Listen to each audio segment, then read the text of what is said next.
I step into the day with the dawn ringing in my ears. Oh, well, I tune into my TV show.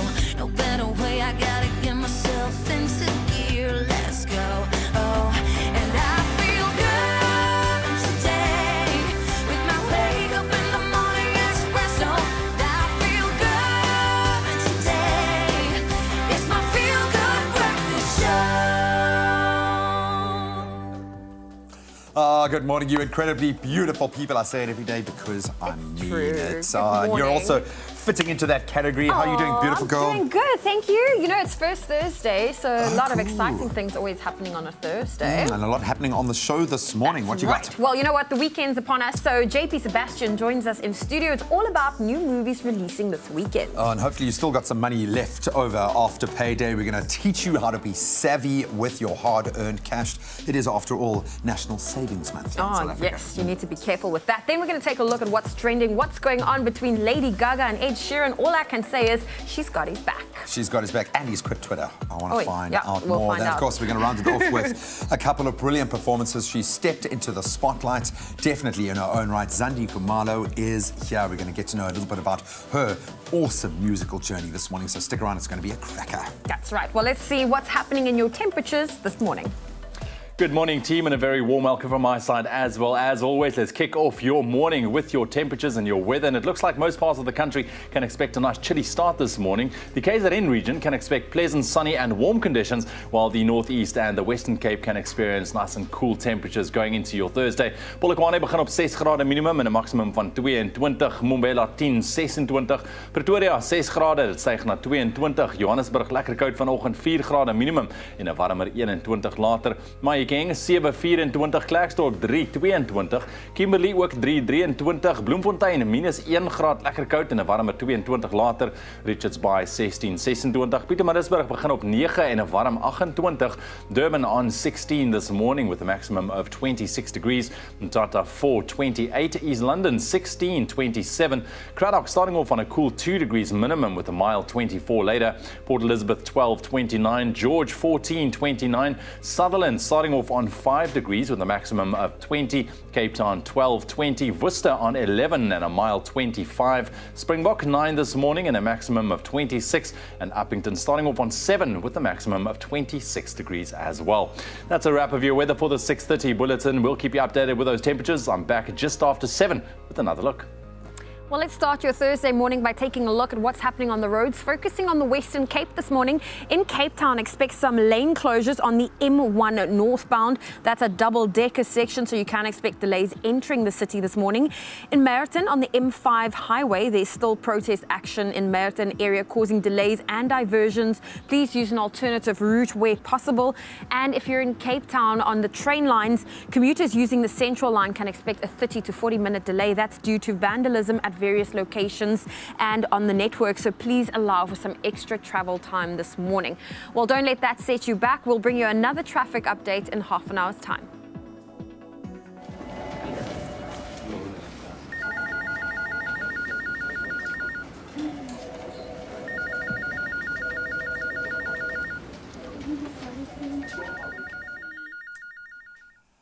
So it is a beautiful Thursday morning, so we thought we'd share some #Thursday thoughts. We asked what inspires you. You can see Zoe and myself are inspired by you guys at home, and you guys are on fire today, clearly motivated for the day ahead. Nosipo saying, and I love this quote, "May the sun bring you new energy by day. May the moon softly restore you by night. May the rain wash away your worries. May the breeze blow new strength into your being. May you walk gently through the world and know its beauty all the days of your life." That's an Apache blessing. Thank you so much, Nosipo.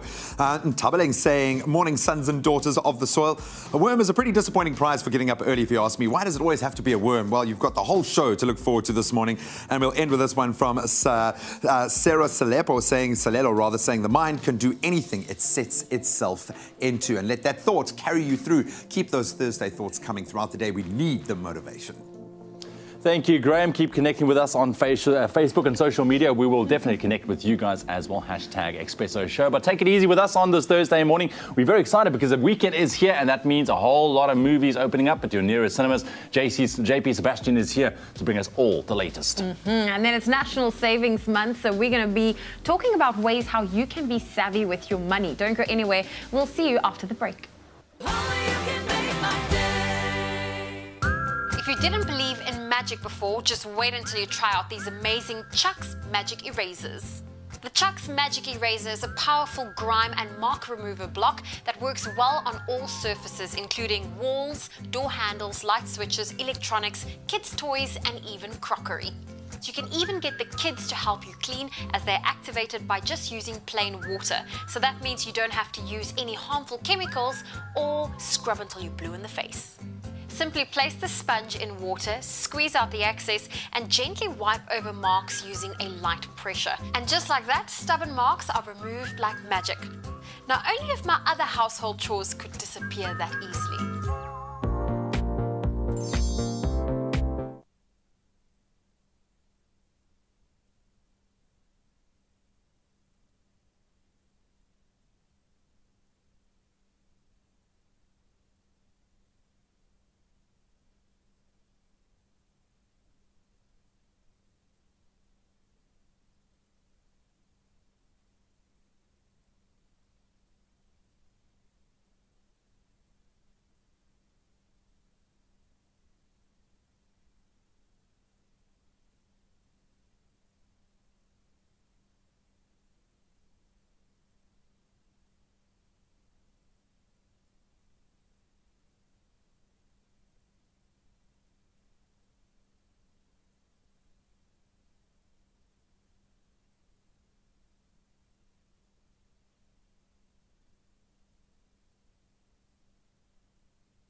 It's my feel-good breakfast show.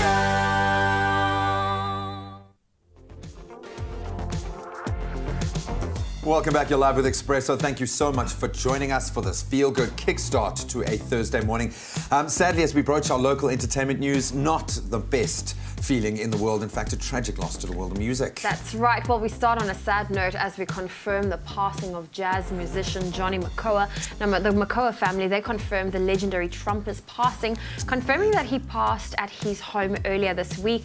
Now, popularly known as Johnny, he served on the board of the Samro Foundation from 1996 to 2011, and he also was head of the Gauteng Music Academy, with Minister Nathi Mthethwa describing his passing as a loss of one of the nation's greatest musical sons, and we certainly echo those words too. And a mentor at heart. What he has done for South African musicians with his work within Samro, he is allowing this generation of artists and musicians to get what they deserve. So a massive loss. We certainly send our condolences to his family and the greater musical fraternity.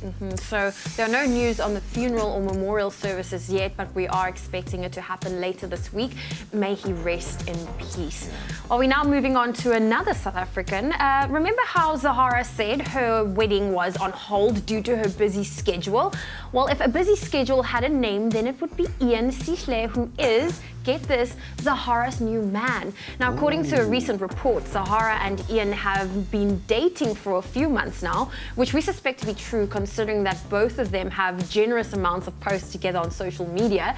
So what happened to Amaza? I think that is the question. Well, no news on why the wedding was called off, but considering that Zahara was still excited about her planned wedding late last year, we think things must have probably fizzled out relatively quickly. Oh, well, I'm glad they didn't go down that road before making that realization. But we love you, girl, and wish you only love and happiness. Yeah. And that's a wrap of your local entertainment news. We'll get into a little bit later in the show what our international stars have been getting up to. Lady Gaga and Ed Sheeran featuring in that. But still plenty coming your way on your Feel Good show. Thank you so much, guys. Well, it's a Thursday, which means we are talking movies with my man, JP Sebastian. Before we get into what is releasing, here's the box office top 5.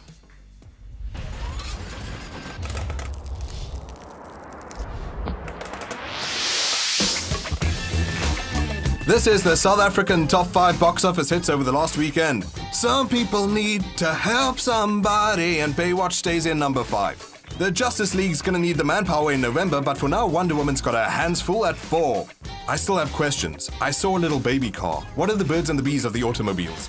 Cars 3 is mysterious and 3rd. Its biggest box office should be China, where it just dropped 82% from last week. Transformers The Last Night is a big number 2. Defeated by more of the same from those pint-sized, puntable minions, Gru and Drew of Despicable Me 3 in 1st. It doesn't come as a surprise that Despicable Me is topping the list there, eh? It's mandatory, right? You have to go. It has to. It has to. Stop it! Banana. There we go. I hate the minions so much. All right, cool. So that's what's happening in terms of the box office right now. New movies releasing this weekend, man. Very, very exciting. It's kind of, I mean, of course, this is a brand new movie, but to talk about new is odd because there have been about 10 biopics now for Winston Churchill. Yeah. Which obviously is not strange because he's this iconic, larger-than-life figure. If you don't know who Winston Churchill is, he was, you know, the Prime Minister of the UK at the time that they were fighting the Nazis in Europe. And this is taking a look at another side of the story that maybe a lot of people don't know, is that he was actually reluctant to force the Normandy landings that the English made to rescue Europe from the Nazi menace. But this movie kind of takes some liberties with the time frame in which it happened. They make as if 96 hours before Winston Churchill goes through this trauma of, you know, killing young soldiers and whatnot and risking their lives. But in fact, this happened over months. But still, if you like to see the personal drama that this dude went through, might be a different take on other movies that you've seen in the past. I love that. And then lekker Afrikaanse enetjie, nul is nie niks nie. Die Afrikaanse enetjie, I should not try and speak Afrikaans. This is going to be bad Come for say everyone. it. Nul is nie niks nie. Nul is nie niks nie. Well, you see now, nothing wrong with that. Okay, very cool base. But so this is a young adult movie that actually looks really heartwarming and really sweet. It's the story of a kid who has cancer, and he's a movie fanatic, and as you can see right there, it's his dying wish to make a zombie film with someone, and he comes across this other friend who's this genius, mathematics buff type kid, who he co-opts into his little project to try and make something of the worst of things, make the best of the worst. Little childhood sort of adventure. We have the actors coming in tomorrow, if I understand correctly. That's amazing, man. Looks really sweet. Yeah, actually, one of really those well movies made. is going to pull at your heartstrings. And then this one, The House. Pretty sure that Will Ferrell is back. looking deadly serious there. Oh my goodness! You a big Will Ferrell fan? Yeah, man, I am. I love him. Anchorman, of course. He's a staple. Like the model movie. One of the darkest characters for me is definitely Ashley Schaefer from Eastbound and Down. But anyway, that's one you all have to see in your own time. The House, however, is the story of a couple. That's Amy Poehler, who's also a heavyweight in her own right, also from Saturday Night Live royalty, with Jason Mantzoukas, who you just saw, who she obviously acted in Parks and Recreation, with the story being that they start an illegal casino in their own suburban home to build up funds for their daughter's college education. So you can think Hangover, but in white picket fences. Raucous, throwaway comedy. I doubt it's going to be memorable, but hey. Look, man, if you're a Will Ferrell fan, I'm sure you're going to enjoy this one. I mean, he just brings that Will Ferrell-ness. I hope so. I love him so much, but hey, it's a lot of the same now. I'm just saying. Listen, that's it. So one more one we're going to be talking about a little bit later on Spider-Man Homecoming. Yes, Spidey is back. JP is going to give us his thoughts in just a little bit, and he's cameraman's trying to indicate to me. Am I doing it right, Rudy? Yeah, that's okay. It's I think I'm offending a lot of gangs out there. Let's leave it to the professionals, but remember to catch all those latest films this weekend at your nearest New Metro cinema. Find the best entertainment at New Metro Cinemas. It's your scene. Now, time to get savvy. We know what we earn, but do we know what we spend? When it comes to your monthly expenses, know what your costs are and understand them well. Don't be intimidated to look around for cheaper options and solutions, because they are there. That's right. And a good place to start is with your banking. Now, being smart with your banking can save you money. It can earn you money in the long run. Yep. But when it comes to saving, we've decided to give you our top 3 tips to keep you savvy with your banking. Yeah, we've been on quite an educational journey, and this is really coming to the fore for us. And we know that many banks offer great rewards programs, and they're, of course, there to benefit you. So join them. Don't be shy. For example, if you join Nedbank's Greenback Rewards program, it means you can earn greenbacks every time you swipe your card. These greenbacks can then be withdrawn back as cash at ATMs in those times where you desperately need it, or they can be used on various purchases, including petrol and airtime. Ooh. I've got quite a complex kind of banking setup, so for me, I use it to cancel out banking fees as well, which is brilliant. That's amazing. Well, listen, mobile and online banking also offers you the convenience of doing your banking wherever and whenever. Now, you can send money, purchase data, or even buy electricity without having to leave your home. Now, that's time and money saved. Opportunity cost there. But most importantly, pick the right account that suits your banking needs. Educate yourself. The best way to save money is by avoiding unnecessary and very high, often cases, banking fees. And this is why we are loving Nedbank's pay-as-you-use account. Forget this, just £5 a month. Sure. It's a fully transparent and transactional account that keeps you in control of what you pay for and use and all. And I'm going to reiterate that, just £5 a month. That is next to nothing. So if you want to find out more about saving with Nedbank's £5 pay-as-you-use account, just SMS the keyword NEDPAYU, as you can see on your screen, to 30755, and the team will be in touch with you to make sure you get all the details you need. I'm a dreamer, a doer. I know the hustle. I just need my money to hustle for me.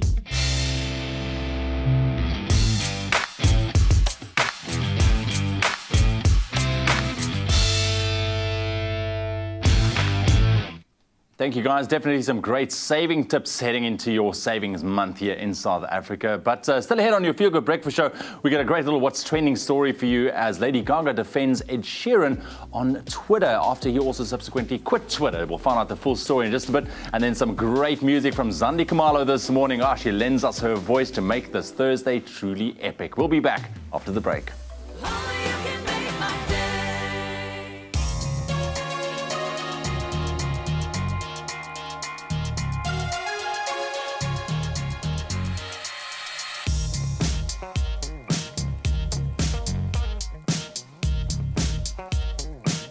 struggle with commitment? Before trying anywhere else, book on Travel Start. We will turn your guilt trips into good trips. Book flights from 499 Rand, only on travelstart.co.za.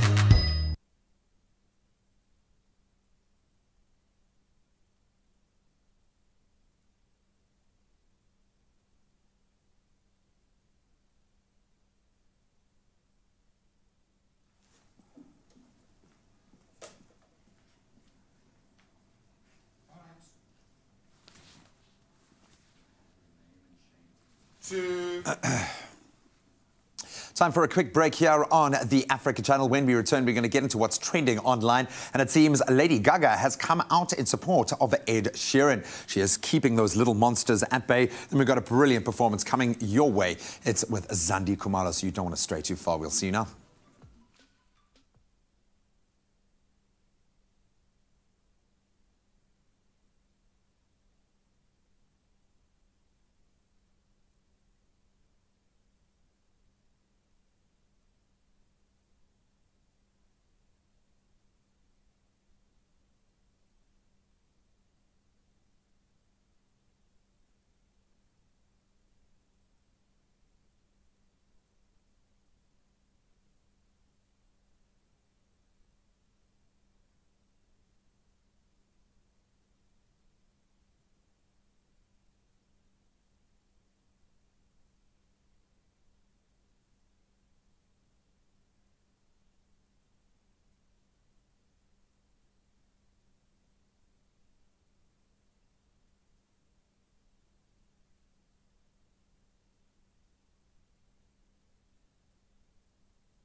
It's my feel-good breakfast show.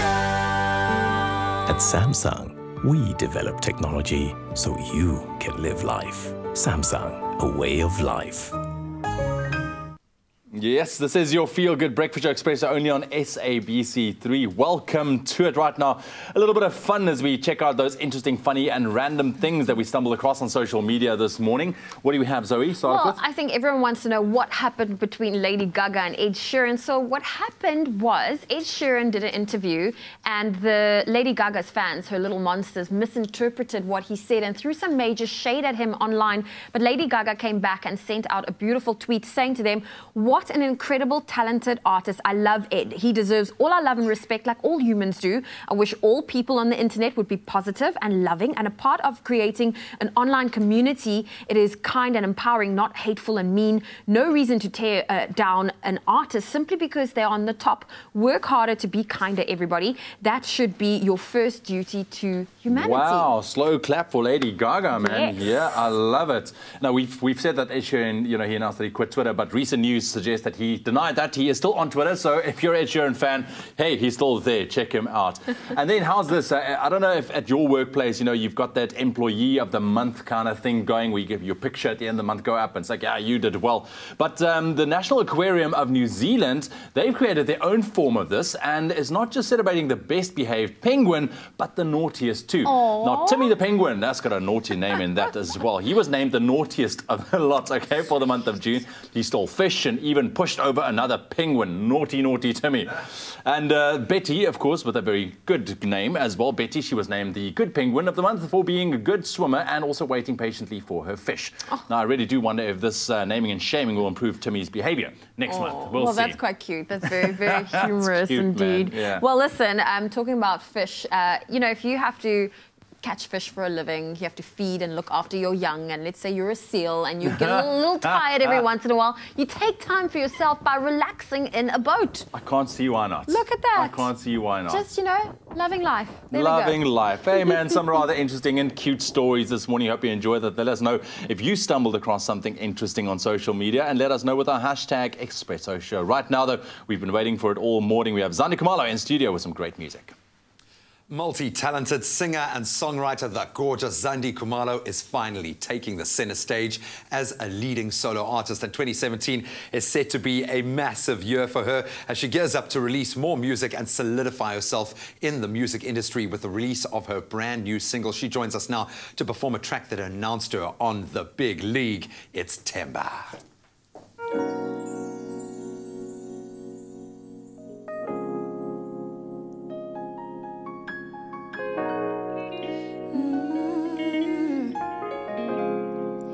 Yeah, ngifisa ukuphumelela,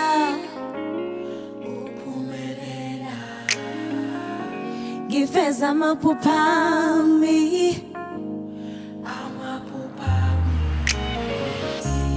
ngibe nenjabulo, yeah. Sekukhona konke okumnandi empilweni yami, ngikhosela kuwe, ngibalekela kuwe, ngikholelwa kuwe, nginamandla uma nginawe. Themba, ngingakwethemba na ukuthi uzoyivikela inhliziyo yami, ulikhulise, ulujulise, nsuku zonke uthando lwami ufezekise, uwaphilise wonke amaphupha. Themba ngiyakwethemba, themba ngiyakwethemba, themba ngiyakwethemba na, themba ngiyakwethemba. Noma ngivuka ekuseni ngivuswa nguwe Themba, ngifisa ukuhamba umhlaba ngivuselele ithemba, Themba nawe ube nenjabulo, ngithi Themba nawe ube nentokozo, yeah, yeah. Ngikhosela kuwe, ngibalekela kuwe, ngikholelwa kuwe, nginamandla uma nginawe. Themba, ngingakwethemba na ukuthi uzoyivikela inhliziyo yami, ulikhulise, ulujulise, nsuku zonke uthando lwami ufezekise, uwaphilise wonke amaphupha.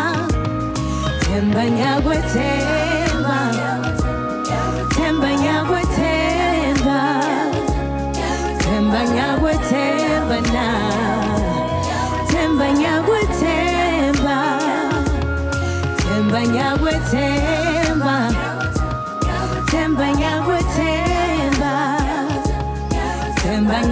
temba na temba nyagwe temba temba nyagwe temba temba nyagwe temba temba nyagwe temba na temba nyagwe temba temba nyagwe temba temba nyagwe temba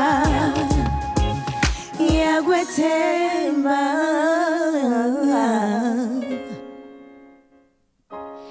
temba nyagwe temba temba nyagwe temba. Wow. The voice of an angel washing over your feel-good breakfast studio. You can see how much you are relishing finally having your platform. It is amazing. I cannot wait to get into your musical journey. We've got one more performance coming your way from Zandi, and she's going to perform a little something new, bittersweet on the way. But thank you so much. Thank you. Sounding phenomenal. Thank You can let us know what you thought of that performance on our Expresso Morning Show Facebook page. Wow. Wow. Great to get your Thursday started. Thank you for that incredible performance. Well, it's now that time of the morning for us to get back to our official duties with the news. Thank you, Zoe. Let's get into your news headlines on your Thursday morning, starting off with your national news. Emergency teams are searching for survivors in downtown Johannesburg after a deadly fire claimed the lives of 7 people. An investigation has been launched into a blaze which broke out on the second floor of a building on Nugget Street in the Central Business District. City Mayor Herman Mashaba, who visited the scene to assess the damage, says that with several buildings hijacked and packed to capacity with illegal immigrants, the disaster was inevitable. Then activity in South Africa's private sector fell to its lowest in 14 months in June as employment output and new orders slipped. The Standard Bank Purchasing Managers Index compiled by Market dropped to 49.0 in June, the index's lowest since April 2016, from 50.2 in May, below the 50 mark that separates expansion from contraction. Political instability, high unemployment and credit rating downgrades have hit business and consumer confidence in South Africa, which entered recession for the first time in 8 years in the first quarter. In your international news this morning, Saudi Arabia has announced that restrictions on Qatar will continue after it rejected the ultimatum made by its Middle East neighbors. At a meeting in Cairo yesterday, the foreign ministers of Saudi Arabia, Egypt, Bahrain and the UAE said they regretted Qatar's negative response to their list of demands after the nation was accused of supporting terrorism. The Saudi foreign minister says further steps would be taken against Qatar at the appropriate time and would be in line with international law. And lastly, the Dutch Foreign Ministry has announced that suspects in the shooting down of the Malaysia Airlines flight MH17 over Ukraine in 2014 will be prosecuted in a Dutch court. The decision follows attempts, which were blocked by Russia in 2015, to set up an international court over the incident. The ministry added that the suspects, who have not yet been named, will be tried for the deaths of all 298 people who were killed in the crash. That's where we leave your news headlines for 7. I'm back at 8 o'clock with another look.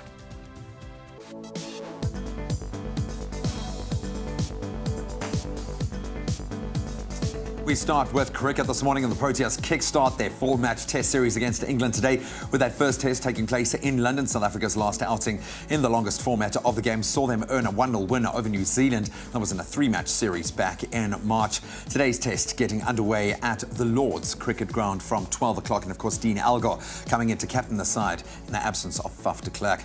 Then Faf du Plessis rather. Now the South African women's cricket team suffered their first loss of the World Cup as they fell to England by 68 runs yesterday. Now, despite a very strong showing with the bat, making it to 305 for 9 in their innings, South Africa were unable to chase down England's very impressive score of 373 in the 50 overs. Some other results from the day's matches saw India beat Sri Lanka by 16, while Pakistan, they suffered a 159-run loss to Australia.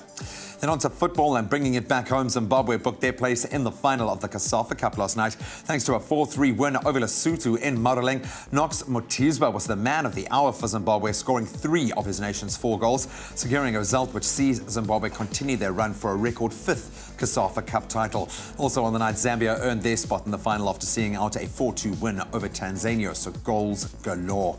Then on to tennis. Once again, South Africa's Kevin Anderson is looking very strong this year, marching on to the the next round of Wimbledon last night after beating Italian Andrea Seppi in straight sets.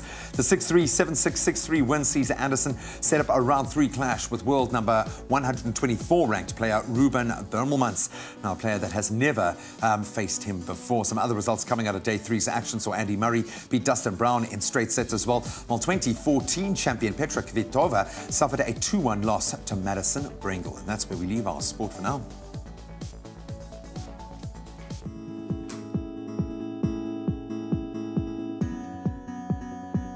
Well, let's take a look at your traffic in Gauteng and Benoni. Now, there's been an accident that's on the N12 eastbound. It's in the left lane after the Atlas Road exit, so you can expect delays on that route.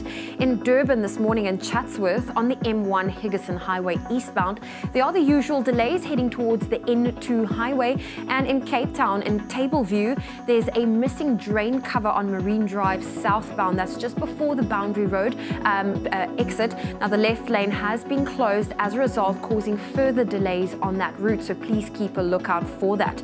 That's where we leave your traffic for now on your Feel Good Breakfast show. Let's quickly get into your weather and those temperatures for your Thursday morning. And it looks like most parts of the country can expect a nice chilly start to the day. The KZN region can expect pleasant and sunny and warm conditions, while the Northwest and the Western Cape can expect nice and cool temperatures for your Thursday. Jou temperature op Polokwane begin op 6 grade minimum en 'n maksimum van 22. Mbombela 10, 26. Pretoria 6, 22. Johannesburg op 4 grade minimum en 'n maksimum van 21. Mahikeng 7 en 'n matige 24. Klerksdorp 3, 22. Kimberley 3, 23. Bloemfontein lekker koud, minus 1 graad vanoggend, styg na warmer 22. Richards Bay 16, 26. Pietermaritzburg 9, 28. Durban kicking off on 16 this morning with a warm 26. Mthatha 4, also nice and warm with a maximum of 28. East London 16, 27. Cradock 2, 24. Port Elizabeth 12, 29. George on 14 with a maximum of 29 degrees. Sutherland 5, 20. Cape Town 12, 20. Worcester on 11 with a maximum of a mile 25. Springbok 9, 26, and Uppington starting off on 7 this morning, reaching a maximum of 26 degrees. That's a wrap of your weather. At the 7 o'clock bulletin, we'll bring you one last update just after 8. Book on Travel Start. We will turn your guilt trips into good trips. Oh, well, you know what it is. Thursday, time for us to take a look at Throwback Thursday. And on the 5th of July, 1996, Dolly the sheep was born. And since her birthday would have been yesterday, we thought we're going to use today for our Throwback Thursday to shed some light on Dolly, because she's pretty cool. She's the first mammal to be cloned from an adult somatic cell using nuclear transfer. And it's amazing to see the leaps and bounds that science was making even 20 years ago today. So in celebration of Dolly's birthday, let's take a look at some of the things you might not have known about her. Oh, wasn't she a beautiful sheep at that? Look at that. Unbelievable. So I think first and foremost, Dolly was named after the famous country artist Dolly Parton. Why? Well, they decided to call her this because she was cloned using mammary glands. And remember the pun you made that day, Ewan? Memories. They couldn't think of a better representation of this than the singer herself. So Dolly well done, Parton. Dolly. Well, listen, Dolly the sheep is the world's most famous sheep. There was even a special report on Dolly in the Time and Science, and it featured her as the breakthrough of the year. Yeah, I mean, it still blows your mind how they were able to do this. And there, can you believe, are 4 other identical clones of Dolly, and their names are Daisy, Debbie, and Diana, and Denise, and they turned 9 last year. That's absolutely adorable. Now, even though Miss Dolly is no longer with us, she has certainly left behind a legacy. It was concluded in 2016 that the main legacy of Dolly the sheep has not been cloning of animals, but in advances in stem cell research. So, you know, good golly to Miss Dolly. Yeah, good golly, Miss Dolly. Absolutely love that. So you can let us know what you thought of that massive leap forward in science, and you can hit us up on our Expresso Facebook page. But that was your Throwback Thursday. Thank you so much, guys. Let's quickly log into social media, see what is happening. And the hashtag Joburg Fire has been trending, of course, after the very, very sad blaze that broke out in Nugget Street in the Central Business District yesterday. And a lot of people just speaking their minds about it. Let's quickly take a look at what is happening. Seshed Herman Mashaba spoke yesterday that he wants to solve this, but has to do it within the confines of the law. Monet Thomas says, Joburg, are you all okay after yesterday's incident? It really, really was very, very sad. Sianda says, condolences to the families of their lost lives in Joburg Joburg fire. Buildings like those should be demolished. And here we have also IL News said arson suspected in deadly inferno. We reported to it. You can just see a very, very tragic scene there with that picture. Herman Mashaba saying that with buildings like those packed to capacity and full with illegal immigrants, a blaze like that was inevitable. But a lot of people also kind of disagreeing with that. So that's what's happening on social media at the moment. Hashtag Joburg Fire. Oh, thank you so much for that, Ewan. Well, listen, we're going to take a quick break on your Feel Good Breakfast show. When we get back, Sheena Abrams with us in studio, and this morning it's all about a fat burner workout that you can do in the comfort of your own home. You don't sound nervous at all. So you are getting fit, girl. You're getting fit. Then we're going to put back in what we take out with that fat burning exercise with an apple, almond and cranberry smoothie. We're going to zhuzh up your smoothie this morning. We'll see you in a sec.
It's my Feel Good Breakfast Show.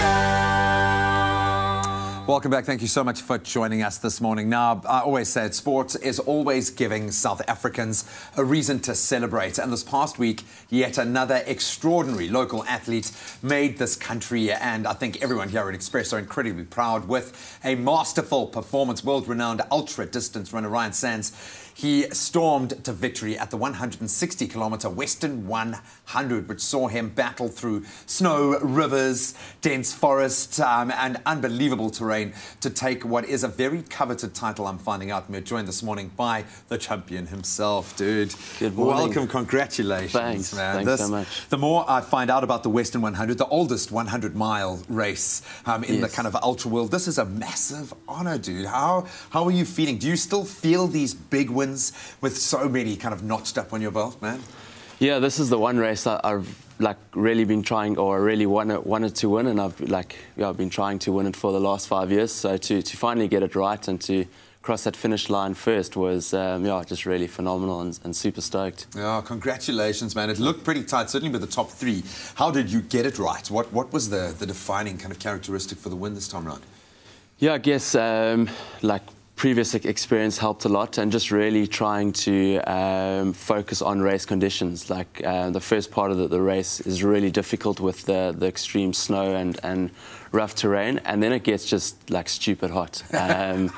It's just hard. So that's the problem when you're covering that much Yeah. distance. You're going to go through different weather patterns, you know? Yeah, I just couldn't, like, it's just so hard to eat, and yeah, I had to like get special, like a cooling hat, and use lots of ice, and also you get crewed a lot along the way, so I made sure like having a really good crew, and they knew exactly what I needed, and yeah, just everything fell into place on the day.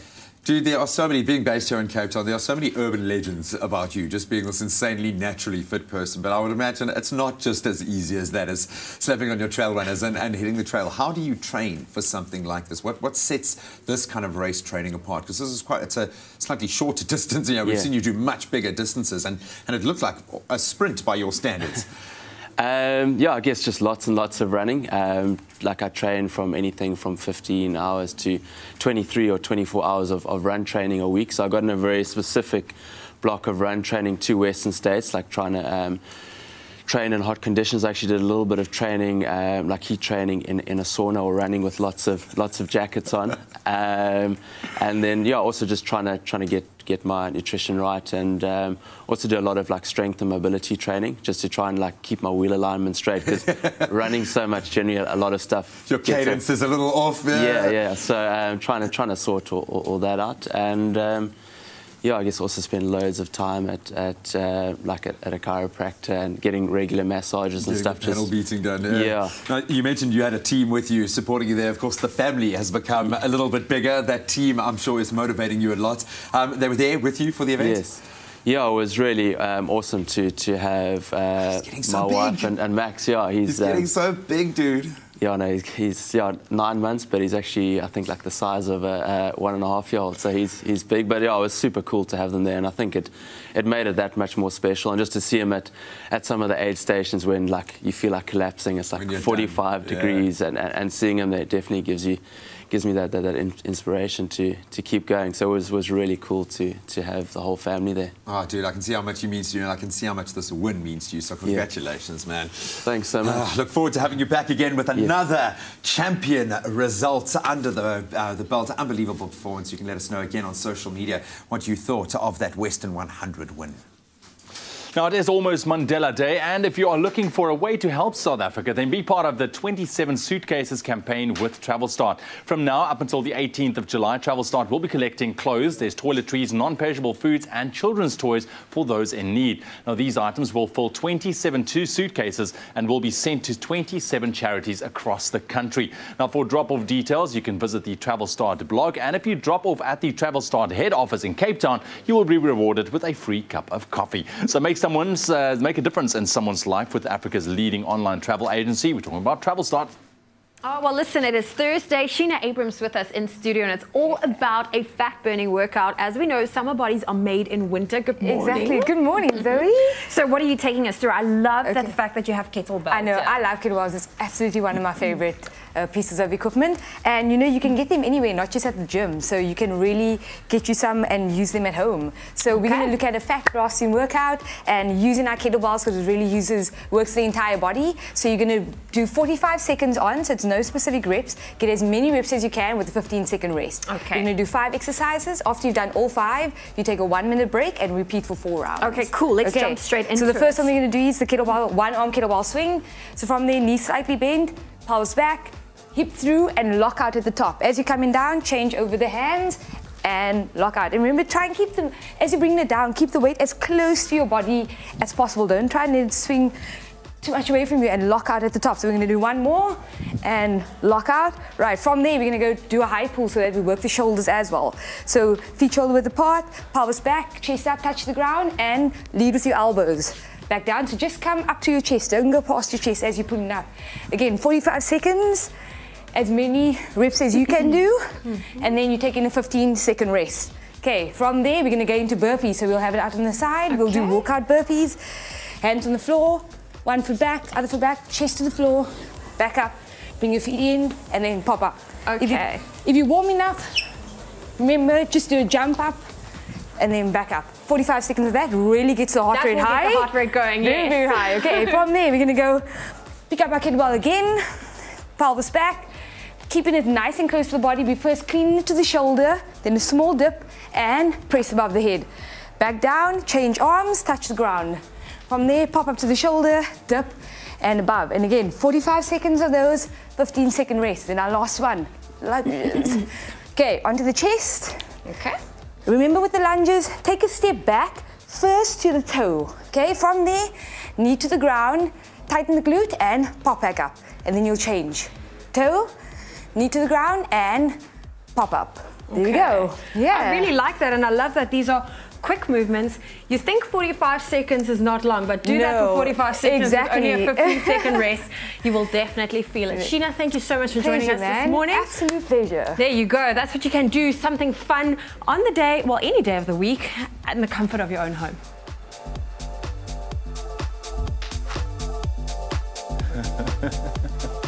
Thank you so much, ladies. Looked like a fantastic workout. So let's put back in what we've taken out with that fat-burning workout. And we've got some superfoods going out, Yeah, dude. man. What are you going to make for me this morning? Listen, we're For me, making an apple, an almond, and a cranberry smoothie this morning. It is healthy for you. You can use it as a post-workout. You can use that as a breakfast smoothie as well. But some really great ingredients, power ingredients. Yeah, so let's start off. We're going to do the milk first, all right? So here we have some almond milk. You can choose whatever milk you want to use. Coconut milk is also a good choice. Yeah, but almond milk is a lovely dairy replacement. I love that. Some almonds, all right? Very some nice. protein going in there. Some for the gods. Yeah, sorry. Cast them aside. Chia seeds, one of those superfoods. Yeah, chia. So it's a great source of sustainable energy. And Amy also taught me that it's also a great source of protein. Once again. Oh, very nice. Some vanilla, just to, add a bit of flavor. Zhuzh it up a little bit. I did say we're going to zhuzh up the smoothie this Exactly. morning. A nice little dollop of honey going in there, some natural sweetness. Cool. All right. Then we have some apples, all right. So great little flavonoids there, and also a source of fiber, which is fantastic. And I like this. It's going to beef up the kind of energy quotient. So if you want to use this as a meal replacement or something that's going to kind of carry you through that part of the day where you're too busy to actually go and eat and prepare a meal. And a little bit of cranberries. Nice. And then last but not least, some cinnamon, because apples and cinnamon, you know. Yeah, man. And last but not least, some Bulgarian yogurt. Plain yogurt, unsweetened. Bro, I'm treating you this morning. Thank you so much, I'm treating you this morning, all right? You care. So this is lovely. I think far too often we kind of sacrifice enjoyment for nutritional value. Yeah. So this really does. Oh, it's exciting. My mouth's actually watering. This might be the first time that my mouth is watering. Let's get all those ingredients mixed from the bottom. And here we go. Blast. Yummy. So get it nice and smooth, obviously. Look at that. We'll give it another couple of seconds. Yeah, it's got lots of little bits in there, lots of components going into this. But it really does cover all the bases. Nicely done, man. There we go. There we go. Beautiful. And of course, the keyword here is drink, as always, to 33728. My friend, we have earned a taste. I'll share and that smells amazing. And look at that. Looks amazing, dude. A beautiful consistency. Oh, beautiful stuff. The keyword again is drink to 33728. And there's just enough for both of us. Cheers. We're going to drink that through the break, man. Cheers. Happy Thursday. Cheers. So, of course, after the break, we're going to be empowering women in the corporate world. A brilliant initiative. Yeah, man. We're also talking movies. JP Sebastian is here. We're talking about our favorite Spidey. Spider-Man is back in Homecoming. Don't miss it. This is fit for Spider. This is good, dude. That's amazing.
It's my Feel Good Breakfast Show.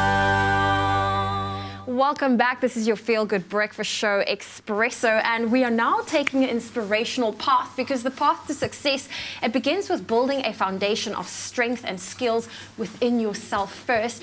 And we have one of the co-creators of the Success Portal workshops for women in business that believes that the world can change if the woman within is awakened to their true selves. And we have one of the guest speakers who's not only a speaker, a producer, entrepreneur and philanthropist, Susanna Kennedy, with us in studio, and it's all about awakening the businesswoman within you. Good morning. Good morning. How are you doing? I'm doing very, very well. You know, I love workshops like these, and I want to know from you, why is it so important for women to awaken the businesswoman within them? Look, this is Bobby. Hi, Bobby. Well, I think it's important to awaken to your true self. There's this beautiful quote that Marianne Williamson wrote in one of her books that Nelson Mandela actually made very famous. Our greatest fear is not that we are inadequate. Our greatest fear is that we are powerful beyond measure. And stepping into yourself truly is about that. It's about letting your own light shine, because when you do that, everybody else unconsciously gets permission to do the same. And so all of our workshops are geared towards doing that, to helping, well, men and women. So the first one is aimed at business women. But we are going to be doing various workshops aimed at different target markets, and it's about helping individuals to take themselves to the next level, both personally and professionally. I really, really love that. And you know, when it comes to we're focusing now with women in business, yes, that doesn't necessarily mean you have to be more male-like in the workspace. What is your take on that? Well, I think people always say, you know, women need to embody these masculine qualities in order to make it in the world. But what is your definition of a masculine quality? When I was little, I was told I was bossy, you know. Now I'm told I have leadership qualities. A lot of people coin that as a male quality, but actually within this world where we are, it's just a human quality that has been coined a male quality because of the constructs of society. So I think it's not really about embodying male qualities, but just leadership qualities, and qualities that will help you take yourself to a position of power within society today. That's incredible. Earlier you mentioned that you guys do have these various workshops. Yes. And let's focus on these workshops, because that's with your business partner, Catherine van Heerden, and you guys have developed a 3-day workshop. What can people that attend these workshops expect? Well, Catherine van Heerden is extraordinary. The way that we actually met is because I'm a producer as well, is about 4 months ago now, I met with her and I took her on as a client, and she told me her idea, which, this is Catherine, she's gorgeous, and she told me her idea of creating a workshop that helped people both professionally and personally, and brought in some celebrities to tell their stories as well. And funny enough, like attracts like, because I'd had a similar idea. And so together we developed this idea, and thus the Success Portal was born. So the purpose of the workshop is really, Catherine has over 20 years, by the way, in experience in facilitating change, both in corporates with CEOs, as well as middle-level people. She's also a published author, and so she's fantastic. And me, I've done a lot of work on the personal journey. So personal development. And I think where we're moving to in the world today in consciousness is about a holistic approach. When you truly develop yourself on all levels, then you find success. So it's done in various ways. Catherine is going to be facilitating definitely the growth of you as a businesswoman and empowering you as a businesswoman. I'm going to be focusing on your personal development and developing yourself there. And then we've got amazing guest speakers, PJ Powers, who is just a South African powerhouse. And she's been through so much and overcome so many obstacles. And I think it's so important to look at people celebrities who have overcome these things and see that they're just human.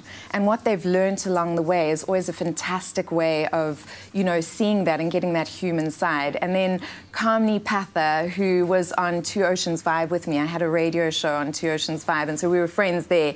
And then when she joined MasterChef, I was like, go, go, go, you know? And when she won, it was like thrilling. And she's also had a fantastic journey. And I think what she represents is that, you know, you can do anything. Yeah. If you set your mind to it, you can do anything. And so her story is also very important. Yeah, Susanna, this is something I could talk on all morning. Yes. Thank you so much for this. And it's great to see how, you know, coming together, how much stronger the collective effort is. Thank you so much for that. Absolute pleasure. Well, if you would like to find out more from the Success Portal, then visit their site. It is thesuccessportal.org.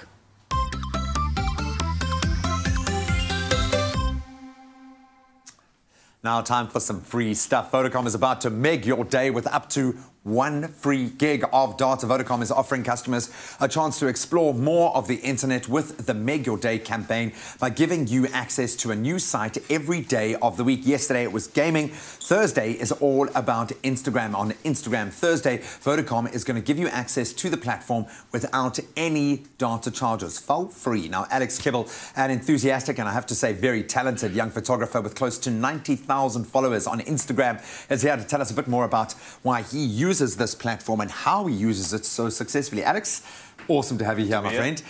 Been loving watching you go through your profile here. I think there are pictures that you've taken that you might have forgotten about. What is it about Instagram that sets it apart? Why, especially for a photographer, is this such a beautiful platform to use? I think it's just the community base. So there are a lot of like-minded individuals on Instagram, and you can really easily connect with them and share your work and, yeah, just connect with people, share tips, tricks, and it's just like an amazing platform. But of course, you've got to be able to kind of back that up with great content. What goes into your content? What would you say sets it apart? How do you describe your platform? I think, well, yeah, as you said, content is king. Yeah. You got to make good work for people to appreciate it.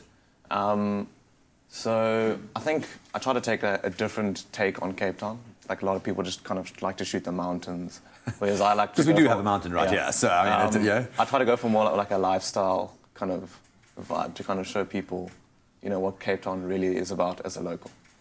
Beautiful people, yes, are featured, but I like the fact that you do kind of capture these moments. You've got some great models that I know friends and people featuring in your videos for you. What has made it successful for you, do you think? Why are you getting these followers, whereas there are others taking great photos that might not necessarily be getting that? What do you think is your hook? Maybe it's just my different take, and I don't know, as like living in Cape Town, we're very fortunate. Yeah, completely. I think if you live in a small town somewhere up north, it might be a bit more difficult. So we are lucky. We are very lucky. We are very lucky. I think that's the main reason. If I had to ask you to single out maybe 1 or 2 photos that stand out for you for the experience, what would you pick? I mean, you've got so many beautiful images, Let me try to man. find one. Let's see. I really like this one. Some might find it familiar. It's the cave on Lion's Head. Oh, cool, man. Yeah.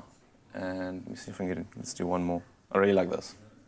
Because I think surf photography is probably my favorite. Yeah, favorite dude, form. it's spectacular, man. I know you're on your way to becoming a surfer, but dude, you've gotten onto something really good. You give such a beautiful representation of Cape Town, but I think you're going to get to that point now where you can really commercialize this talent. Yes. So congratulations, my Thank you brother. very It's been much. awesome to connect with you, and we will certainly be following this young man all day today. Why? Because it's free. You can meg your day. All you need to do is buy a Vodacom 100 meg data bundle or more and have a positive data balance. Then you need to dial *111 *634# or simply download the latest My Vodacom app to opt in, and you can use your free data today to explore Instagram all day. Oh, loving those pictures, man. Looks beautiful. Cape Town from another angle. Right now, though, JP Sebastian is back. We're talking movies, and this weekend could be the third time lucky for Spider-Man with the reboot Spider-Man Homecoming. And this time around, it is Tom Holland's responsibility, who plays Spidey. He must vanquish crime boss Vulture. Here's a quick look at the movie before we get into it.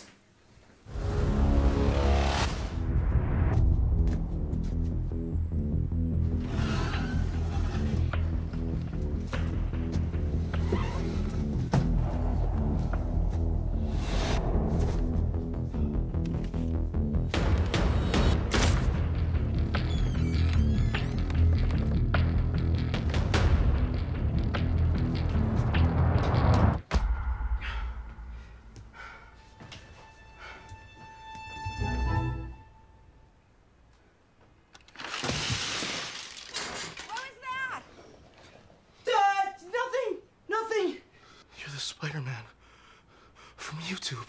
I'm not. You were on the ceiling. I wasn't. Ned, what are you doing in my room? Man, let me in. You said we're gonna finish a Death Star. She doesn't know. Nobody knows.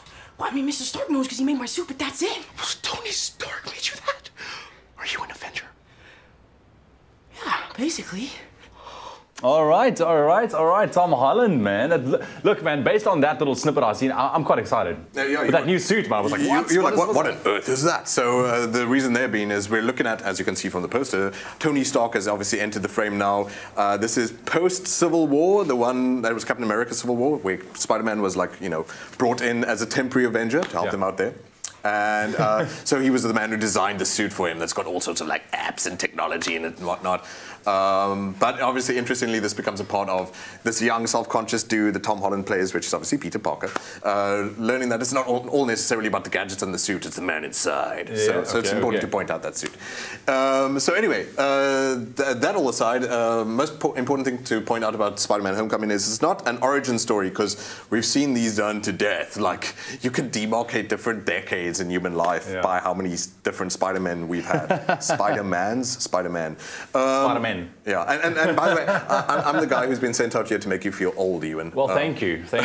And me too. Tobey Maguire, who was the first modern Spider-Man, is now double the age of Tom Holland.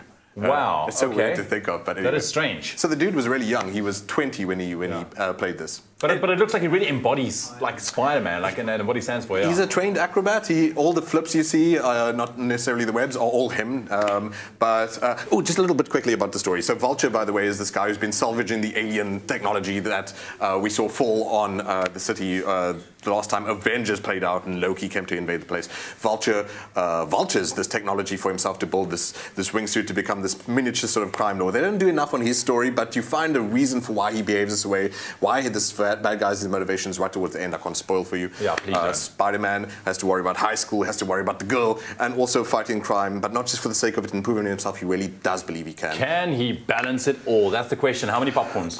The balance, the nicest thing as well is the humor. Totally natural. 8 popcorns out of 10. 8 out of 10, yes. It's gonna Spider-Man Homecoming. So far, the most exciting action movie you're going to see this year, and really sweet. Just proper comedy, properly balanced. This is what a superhero movie is meant to be. I love it. So make sure you get your tickets and go check out Spider-Man Homecoming at your nearest new Metro cinemas. But we've got a great competition for you. JP's excited. Yeah, so Spider-Man has thrilled audiences for decades, and the latest installment, earning 8 popcorns from our very own JP Sebastian, looks set to do the same. So after a stint with the Avengers, and I thought he was brilliant in that little cameo appearance there, the young Spider-Man returns home and tries to fall back into normal life with his newfound identity. But when a new villain emerges, everything that Peter holds most important is threatened. We know the drill. See the wall-crawling superhero in action with Spider-Man Homecoming at New Metro's 4DX cinemas, combining 3D visuals and Dolby 7.1 surround sound, along with enhanced effects like wind, water, moving seats, and so much more. And you can catch it at the V&A Waterfront in Cape Town, the Pavilion in Durban, Menden Park in Pretoria, and of course Hyde Park and the newly opened Emperor's Palace in Johannesburg. To put yourself in line to win to see Spider-Man Homecoming in 4DX, what you have to do is SMS the keyword Spider-Man plus your name and city to 40675. And remember, you please need to add the city in which you're able to watch the screening. Will Peter Parker be able to balance his life in high school with his career as the web-slinging superhero? Find out in Spider-Man Homecoming. Find the best entertainment at New Metro cinemas. It's your scene.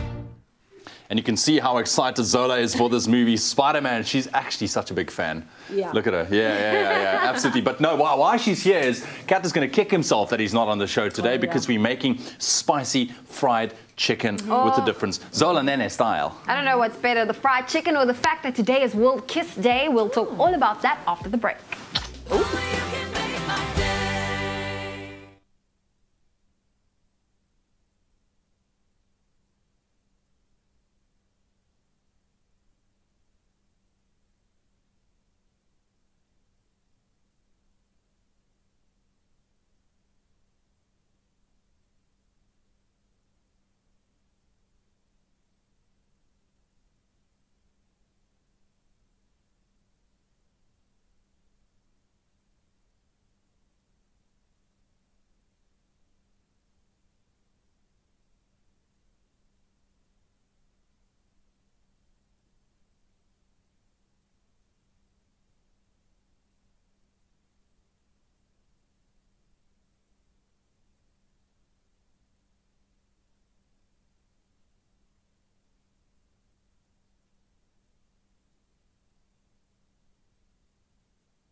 It's my feel-good breakfast show.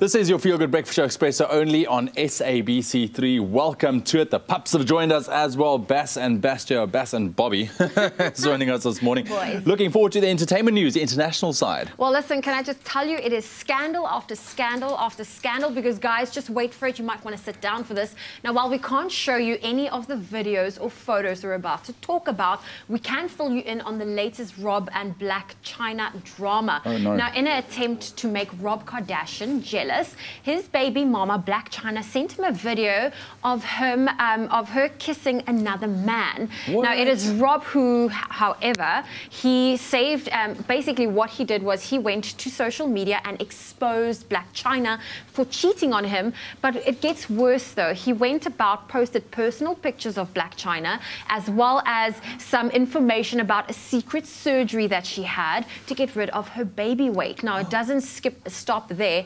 Rob Kardashian also went as far as sending, it just got so messy on social media yesterday. Sounds intense, man. He was outing her for every single thing, including how he supports her in terms of all the bills he's been paying. It really took drama to a whole other level. To the thing, I actually think Rob is going to get into some serious trouble for the personal pictures of Black China he posted. Man, oh man, oh man. Social media world's in turmoil, eh? Unacceptable. Well, listen, we're going to now turn our attention to Brad Pitt, who the last past months haven't had the easiest of times. Well, we are finally looking, things are starting to look up for him. Now, according to reports, the recently divorced Brad has been spending a lot of time with none other than his fellow actress, Sienna Miller. Now, Brad and Sienna, they are rumored to have been on a few dates. This after the former World War Z co-star offered her shoulder to cry on during his divorce. Now, both Sienna and Brad also attended the same event earlier this week. Now, while they weren't photographed together, we must say they could make a cute couple. Yeah, I don't know. Is it not too soon, though? Like leaving such a big part of his life behind with the kids and Angelina and now a new relationship. But like we said, these are reports. Nothing are reports. Confirmed. We are making our own assumptions here. Okay, well, that photo was definitely taken in the same place. I'm just saying. Same event earlier this week. All right. Well, anyway, Brad, if it makes you happy, it's all cool, man. But that's a wrap of your international entertainment news. Now, someone out there is about to get his taste of the A-list lifestyle abroad. Can I get a resounding cheer for Sizwe Kunene, the lucky winner of our New York trip competition we ran a few weeks ago? Can I get a cheer, please? Sizwe, you legend!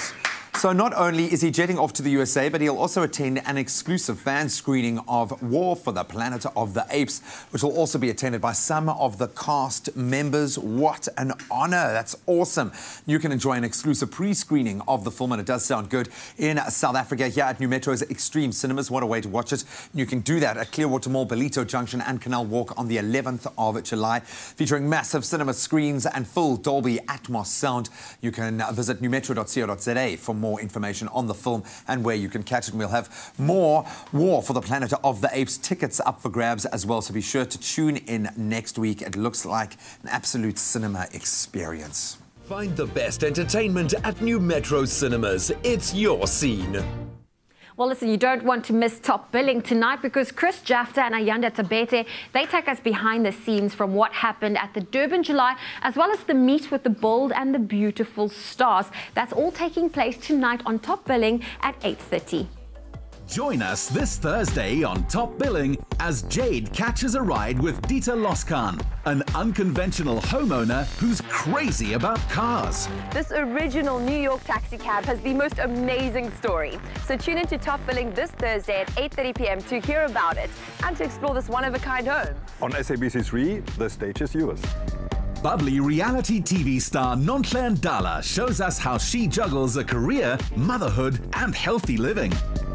Sitting with the ever beautiful, fierce, amazing, phenomenal, gorgeous, Nonhle Ndala. She said it herself, Nonhle Ndala, this Thursday at 8:30. SABC3, the stage is mine. It is yours, isn't it? It's off to Monte Carlo to rendezvous with soap opera royalty, where the cast of The Bold and the Beautiful are celebrating 3 decades of daytime drama. The Bold and the Beautiful is very successful, of course. It plays in over 100 countries and 36 million people watch it every single day. And the glamour, of course, the storylines, and it's all about love and romance and relationships, and people just love to watch. It's like a guilty pleasure. Jonathan gets inked along with radio's Catherine Grenfell and health and beauty blogger Keletso Modisakeng. This week on Top Billing, I decided to get a tiger to add on to my collection. And I definitely didn't want to get left out, so I added a new spiritual tattoo to my arm. Yeah, it's all about tattoos this Thursday on Top Billing, and I wasn't going to be outdone by the ladies, so I got a little something as well. Don't miss it, 8:30 p.m. only on SABC3. And we hit up the greatest show in horse racing and fashion, the Vodacom Durban July. Hashtag beautiful. Hashtag Color of Magic. Hashtag find us on Top Billing this Thursday. SABC3, hashtag the stage is yours. Join the conversation on Top Billing this Thursday night at 8:30. Repeat Sunday at 1 on SABC3. The stage is yours. Very exciting indeed, but I think even more exciting on your Feel Good Breakfast show right now. Zola Nene's fried spicy chicken drumsticks. Oh, yes. Look at that, Zola. I see it. Can you see it? Oh, yes, I do. So this is what we're making. Brilliant dinner recipe as well. If you're into chicken and chicken drumsticks, this is something different. Try this out. It's going to be absolutely amazing. It is, Zola. and it's fried chicken day wow, in the US. It smells so good. It's fried chicken day in the US? And I'll take any excuse to eat fried chicken. Okay, on top of World Kiss Day, it's a perfect combination. Kiss while eating chicken, I love why it. not? Wow, okay. Okay, so the fried chicken starts this way. So I like to use drumsticks because I like the dark meat, but you could obviously do it with any cuts of the chicken that you prefer. So it starts with a marinade, which is a buttermilk marinade. So you're going to mix for me. All right, okay. This is buttermilk. Right. Then you're going to take some sriracha or any hot sauce that you like. And sriracha is amazing. Spicy, right? So sriracha is very flavorful. It's sweet, it's spicy, it's a bit salty, it's a bit tangy. So I love it. And then a little bit of garlic in there, some salt. Some chopped fresh and garlic. And some pepper. So you mix that all together. And then you're going to pop your chicken in there. And then you're going to leave this to marinate. You can marinate for a day. You can marinate it for at least 2 hours, just so that the marinade soaks into the chicken and that spiciness sort of hits There we go.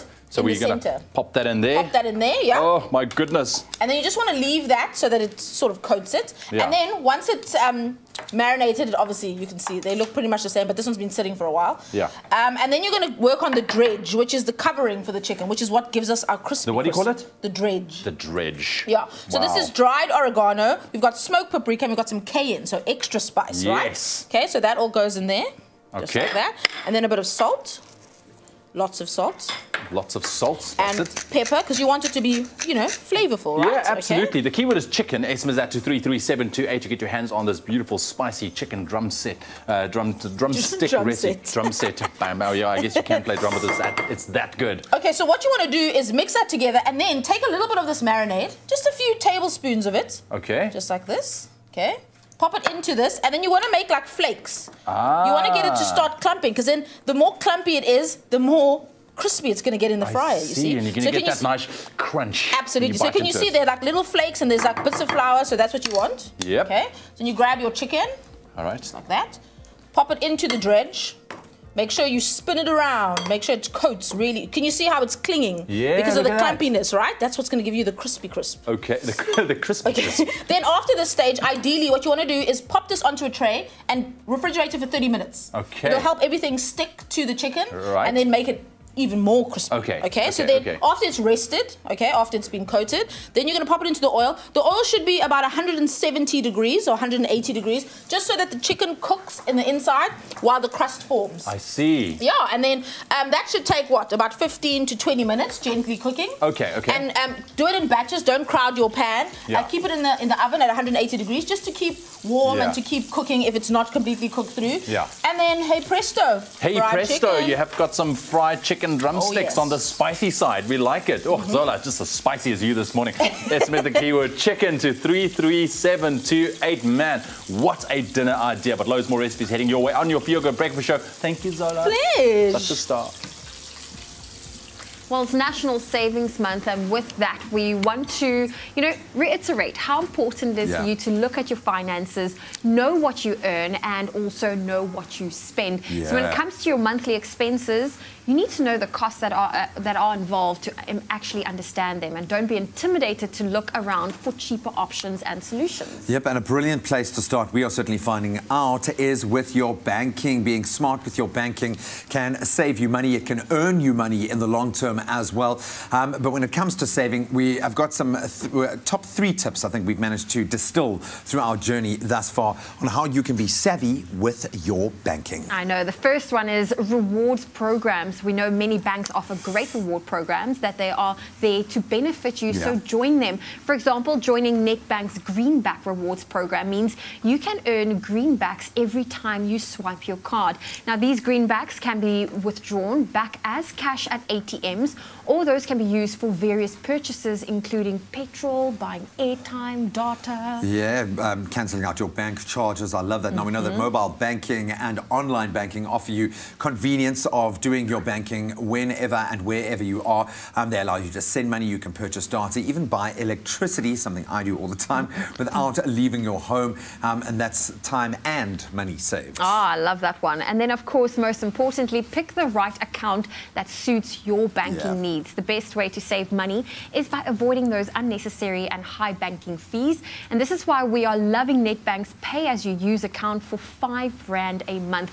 It's a fully transparent and transactional account that keeps you in control of what you pay for and use. And that's all for just R5 a month. That really is unbelievable offer. Now, if you want to find out a bit more about how you can be savvy with your Nedbank account and with the Nedbank R5 pay-as-you-use account, SMS NedPayU to this number. It is 30755, and then their team will be in touch with you and discuss all the ins and outs, give you everything you need to know. But R5 for your entire month's banking charges, that is very, very impressive. Thank you so much, team. Well, stick around with us here on your Feel Good Breakfast Show on this chilly Cape Town morning. After the break, we celebrate World Kiss Day. We take a look at those most memorable on-screen romances. And then we also have another performance lined up from Zani Kumalo this morning with her beautiful voice. Don't miss it after the break.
It's my Feel Good Breakfast Show.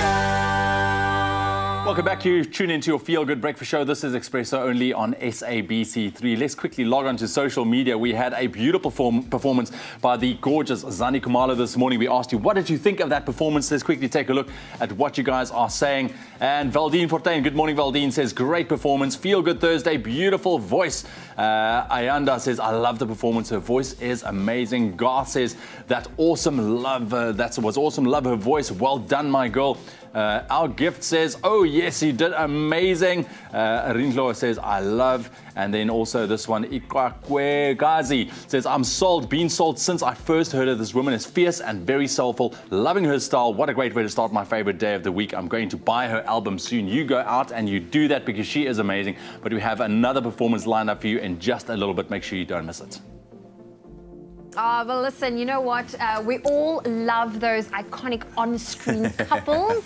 And the moment when they finally lock lips with each other, I think that's when the burning passion comes to life. We've all been dying for those moments. It's always a recipe for a great movie moment. Right. Now, today is World Kiss Day, and we're going to go through some of our, favorite movie moments from on-screen couples. Yeah, man, we've got some beautiful moments, and we have to kick it off in honor of the Spider-Man Homecoming, which, of course, is releasing in South Africa this weekend. We've got the original Spider-Man upside-down kiss, the lip lock between Kirsten Dunst and Tobey Maguire. Now, sometimes a legendary screen kiss is born as much as it's created. Oh, look at that couple, absolutely beautiful on screen. But this is probably the most unique on-screen kiss there is. The upside-down lip lock that Peter Parker and Mary Jane Watson share during their first kiss in 2001's Spider-Man.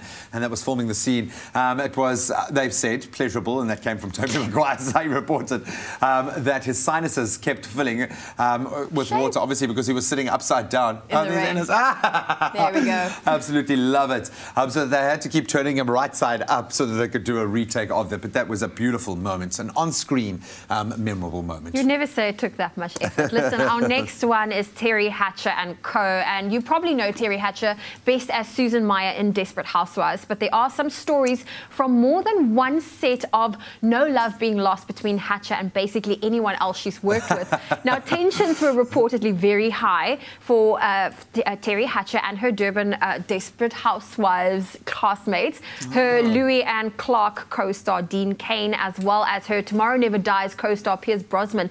Now, the James Bond legend later actually apologized for remarks he'd made about Hatcher's constant on-set tardiness, and once he found out that she was actually pregnant, and that was during a principal photography session. Whoa, man. The drama. There's almost more drama off screen. I love that. Then next we move on to Sophia Bush and Chad Michael Murray. You'll remember this from the noughties, the naughty 90s, the teen drama One Tree Hill. And again, we're seeing their life on screen echoed in real life. Now, of course, Sophia Bush and Chad Michael Murray, their characters, Brooke Davis and Lucas Scott, they dated in the series and they actually got married in real life. Unfortunately, the marriage was annulled just 5 months later. But you can imagine Hollywood absolutely loved that couple. And obviously, then they continued working together for years after that on the set of One Tree Hill. Awkward. At least it worked out eventually. Well, listen, I think the next one is probably when it comes to literary couple goals. I'm talking about Romeo and Juliet, and with the latest adaptation back in 1996 with Leonardo DiCaprio. He played that alongside Claire Danes, and I think that's probably one of our favorite kiss moments too. Oh man, the build up to it, it was just so cool. But apparently they really struggled to work together because of their different approaches to the way they built their characters. But it still came out beautifully. And then finally, the most romantic film ever in the world ever. If you've done something wrong as a man, then you've got to go and hire this movie and play it for your girlfriend. I'm talking about none other than The Notebook. Rachel McAdams and Ryan Gosling. And I think this is what really set Ryan Gosling onto a path of superstar and made him the heartthrob of women all across the world. It really was amazing. But of course, they've recreated this as for a bit of a publicity stunt that really did work. And I think it really was one of those defining movies for any young couple, and probably one of the most romantic movies ever done. So if you're needing to inspire your other half for a kiss this World Kiss Day, maybe that's a good movie to watch. All right, let's quickly take a look at your news headlines nice and early on your Thursday morning. In jou nasionale nuus vanoggend, noodspanne soek na die oorlewendes in die Johannesburgse middestad nadat 'n dodelike brand die lewens van 7 mense geëis het. 'n Ondersoek is van stapel laat loop waar die brand wat op die tweede vlak van 'n gebou in Nuggetstraat in die sentrale sakedeel van die Goudstad uitgebreek het. Die burgemeester Herman Mashaba wat die toneel besoek het om hom van die skade te vergewis, sê so 'n ramp was onafwendbaar weens die talle geboue wat deur onwettige immigrante gekaap is en waarin daar vir die spreekwoordelike muis geen plek is nie. En dan die bedrywighede in Suid-Afrika se privaat sektor is tans die laagste in 14 maande met indiensneming, uitsette en nuwe bestellings wat in Junie teruggesak het. Standard Bank se aankope bestuursindeks wat deur Market saamgestel word, het in Junie tot 49 teruggesak, die laagste wat die indeks sedert April 2016 was. In Mei vanjaar was dit 50.2. Sakebedrywighede en verbruikersvertroue is erg getref en is die eerste keer in 8 jaar in die eerste kwartaal in 'n resessie. Politieke onstabiliteit, 'n hoë werkloosheidssyfer en afgraderings in kredietgraderings het kwai hiertoe bygedra. In jou internasionale nuus vanoggend, Saudi-Arabië het aangekondig dat beperkings op Qatar sal voortduur nadat die verskoon tog die land se ultimatum wat sy Midde-Oosterse bure verwerp het. Op 'n vergadering gister in Kaïro het die minister van Saudi-Arabië, Egipte, Bahrein en die Verenigde Arabiese Emirate gesê hulle betreur Qatar se negatiewe reaksie op 'n lys van eise. Saudi-se minister van buitelandse sake sê nog stappe teen Qatar wat daarvan beskuldig word dat hy terrorisme ondersteun, sal mettertyd in ooreenstemming met die internasionale reg volg. En ten slotte, die Nederlandse ministerie van Buitelandse Sake het bekend gemaak dat verdagtes in die neerskiet van die Maleisiese lugredery vlug MH17 oor die Oekraïne in 2014 in 'n Nederlandse hof vervolg sal word.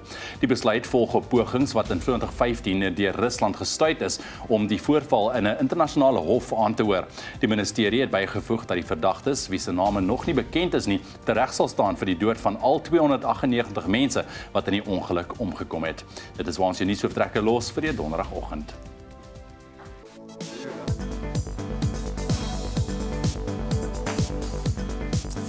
We kick off with cricket this morning and with Dean Elgar leading the team. The Proteas kickstart their 4-match test series against England later today, with the first test taking place in London.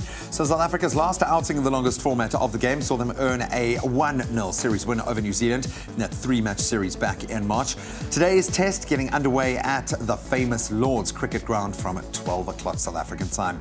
Then staying with cricket, the South African women's cricket team suffered their first loss of the World Cup as they fell to England by just 68 runs yesterday. Now, despite a very strong showing with the bat, making it to 305 for 9 in their first innings, or in their innings rather, South Africa were unable to chase down England's very impressive score of 373 in the allotted 50 overs. Some other results coming out of the day's matches saw India beat Sri Lanka by 16, while Pakistan, they suffered a 159-run loss to Australia. Then on to football, bringing it back home. Zimbabwe booked their place in the final of the COSAFA Cup last night thanks to a 4-3 win over Lesotho in Maroleng. Knox Mutizwa was the man of the hour for Zimbabwe, scoring a hat-trick of those 4 goals, securing a result which sees Zimbabwe continue their run for a record 5th COSAFA Cup title. Also on the night, Zambia earned their spot in that final after seeing out a 4-2 win over Tanzania, so goals galore.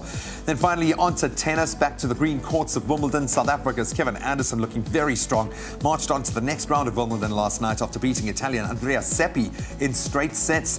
The 6-3, 7-6, 6-3 win sees Anderson set up a round 3 clash with world number 124 ranked Ruben Berelmans, a player that he has never faced before, so it should be interesting. Some other results from the day saw Andy Murray beat Dustin Brown in straight sets, while the 2014 champion Petra Kvitova, she suffered a 2-1 loss to Madison Brengle. That's a wrap of your Thursday morning sport.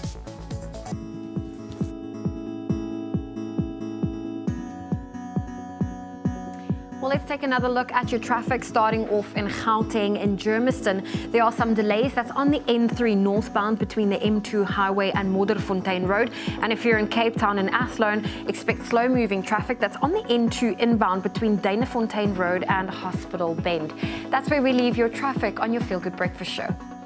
Kom ons kyk vinnig vir 'n laaste keer kan jy weer op jou goed voel ontbytprogram vir jou donderdagoggend. And it seems as most parts of the country can expect a nice chilly start to the day. The KZN region can expect pleasant, sunny and warm conditions. However, the northwest and the northeast and the western Cape can experience nice and cool temperatures heading into the day. Jou temperature Polokwane 6 grade minimum vanoggend en 'n maksimum van 22. Mbombela 10 26, Pretoria 6 22, Johannesburg 4 21, Mahikeng 7 24, Klerksdorp op 3 3 grade minimum en 'n maksimum van 22. Kimberley 3:23. Bloemfontein -1, lekker koud en 'n maksimum van 'n warmer 22. Richards Bay 16:26. Pietermaritzburg 9:28. Durban 16:26. Mthatha 4:28. East London starting off on 16 this morning and a nice and warm 27. Craddock 2:24. Port Elizabeth 12:29. George this morning 14 minimum and a high of 29. Sutherland 5:20. Cape Town 12 and a maximum of 20. Worcester on 11 minimum with a mild 25. Springbok 9:26 and Uppington on 7 this morning with a maximum of 26 degrees. That's a wrap of your weather on your Feel Good Breakfast Show for your Thursday morning.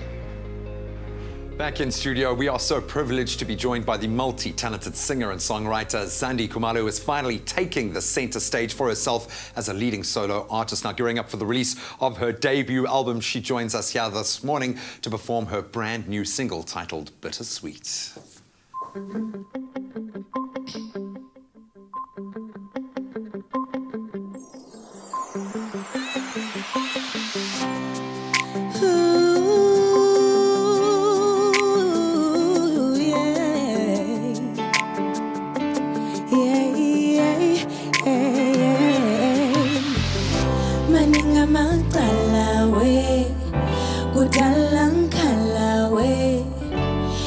Kuyehla kanti ke nyukela kodwa ngitshela ukuthi angihlale maningi amacala we kudala ngikhala we uxolisa njalo ngixolele njalo ngiyayizonda ngokuthi iyathanda noma ngihamba yoni yangilanda noma ngizama ukukhohlwa nguwe sonke isikhathi ngicabanga ngawe ngiyakuthanda impela ngiyakudinga impela kodwa uyawuphula umoya wami ngiyakuthanda impela ngiyakudinga impela kodwa uyayiphula inhliziyo yami ngithi khawula khawula awona uyaliqeda uthando lwami ngithi khawula khawula awona uyaliqeda uthando lwami mangithi ngiyakushiya ukhaliso kwengane encane welele ungitshela ukuthi ngeke uphinde kube yiphutha elincane we ngithi khula manje ngithi dlula manje isikhathi siyahamba malungekho ushintsho nami ngizohamba ngiyayizonda ukuthi iyakuthanda noma ngihamba yoni yangilanda noma ngizama ukukhohlwa nguwe sonke isikhathi ngicabanga ngawe ngiyakuthanda impela ngiyakudinga impela kodwa uyawuphula umoya wami ngiyakuthanda impela ngiyakudinga impela kodwa uyayiphula inhliziyo yami ngithi khawula khawula awona uyaliqeda uthando lwami ngithi khawula khawula awona uyaliqeda uthando lwami ngiyakuthanda impela ngiyakudinga impela kodwa uyayiphula umoya wami Ngiyakuthanda impela, ngiyakudinga impela, kodwa uyayiphula inhliziyo yami.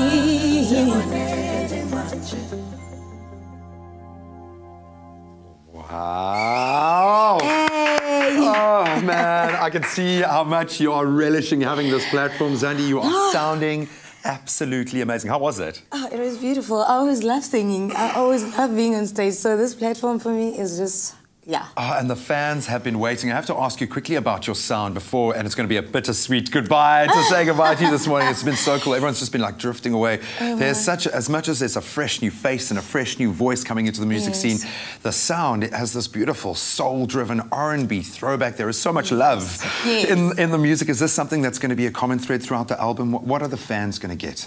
My album is actually titled is Khali Zamantuma, first of all.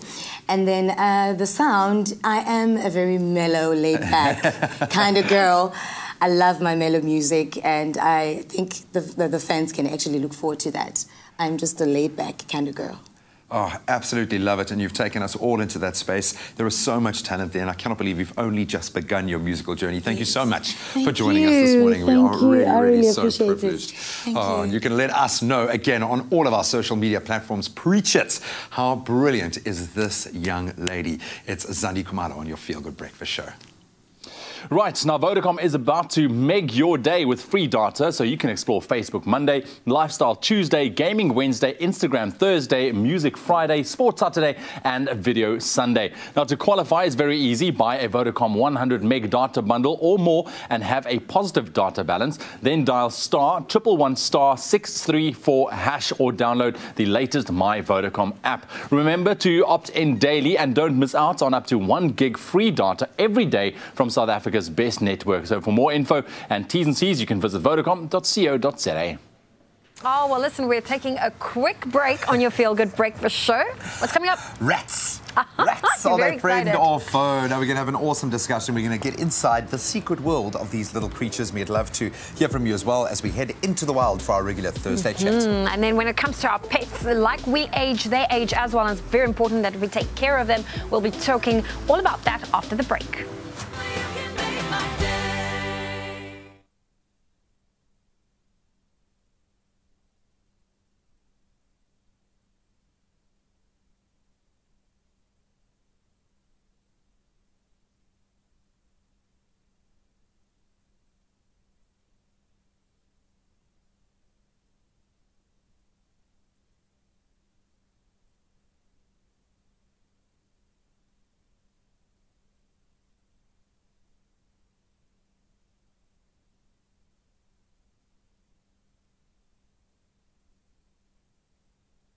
From the beginning to detect the smell of explosive.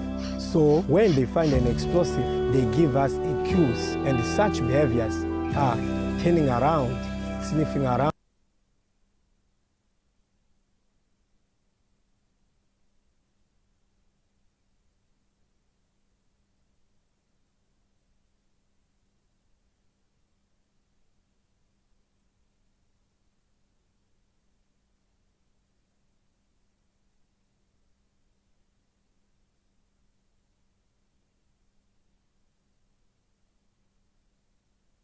It's my Feel Good Breakfast Show.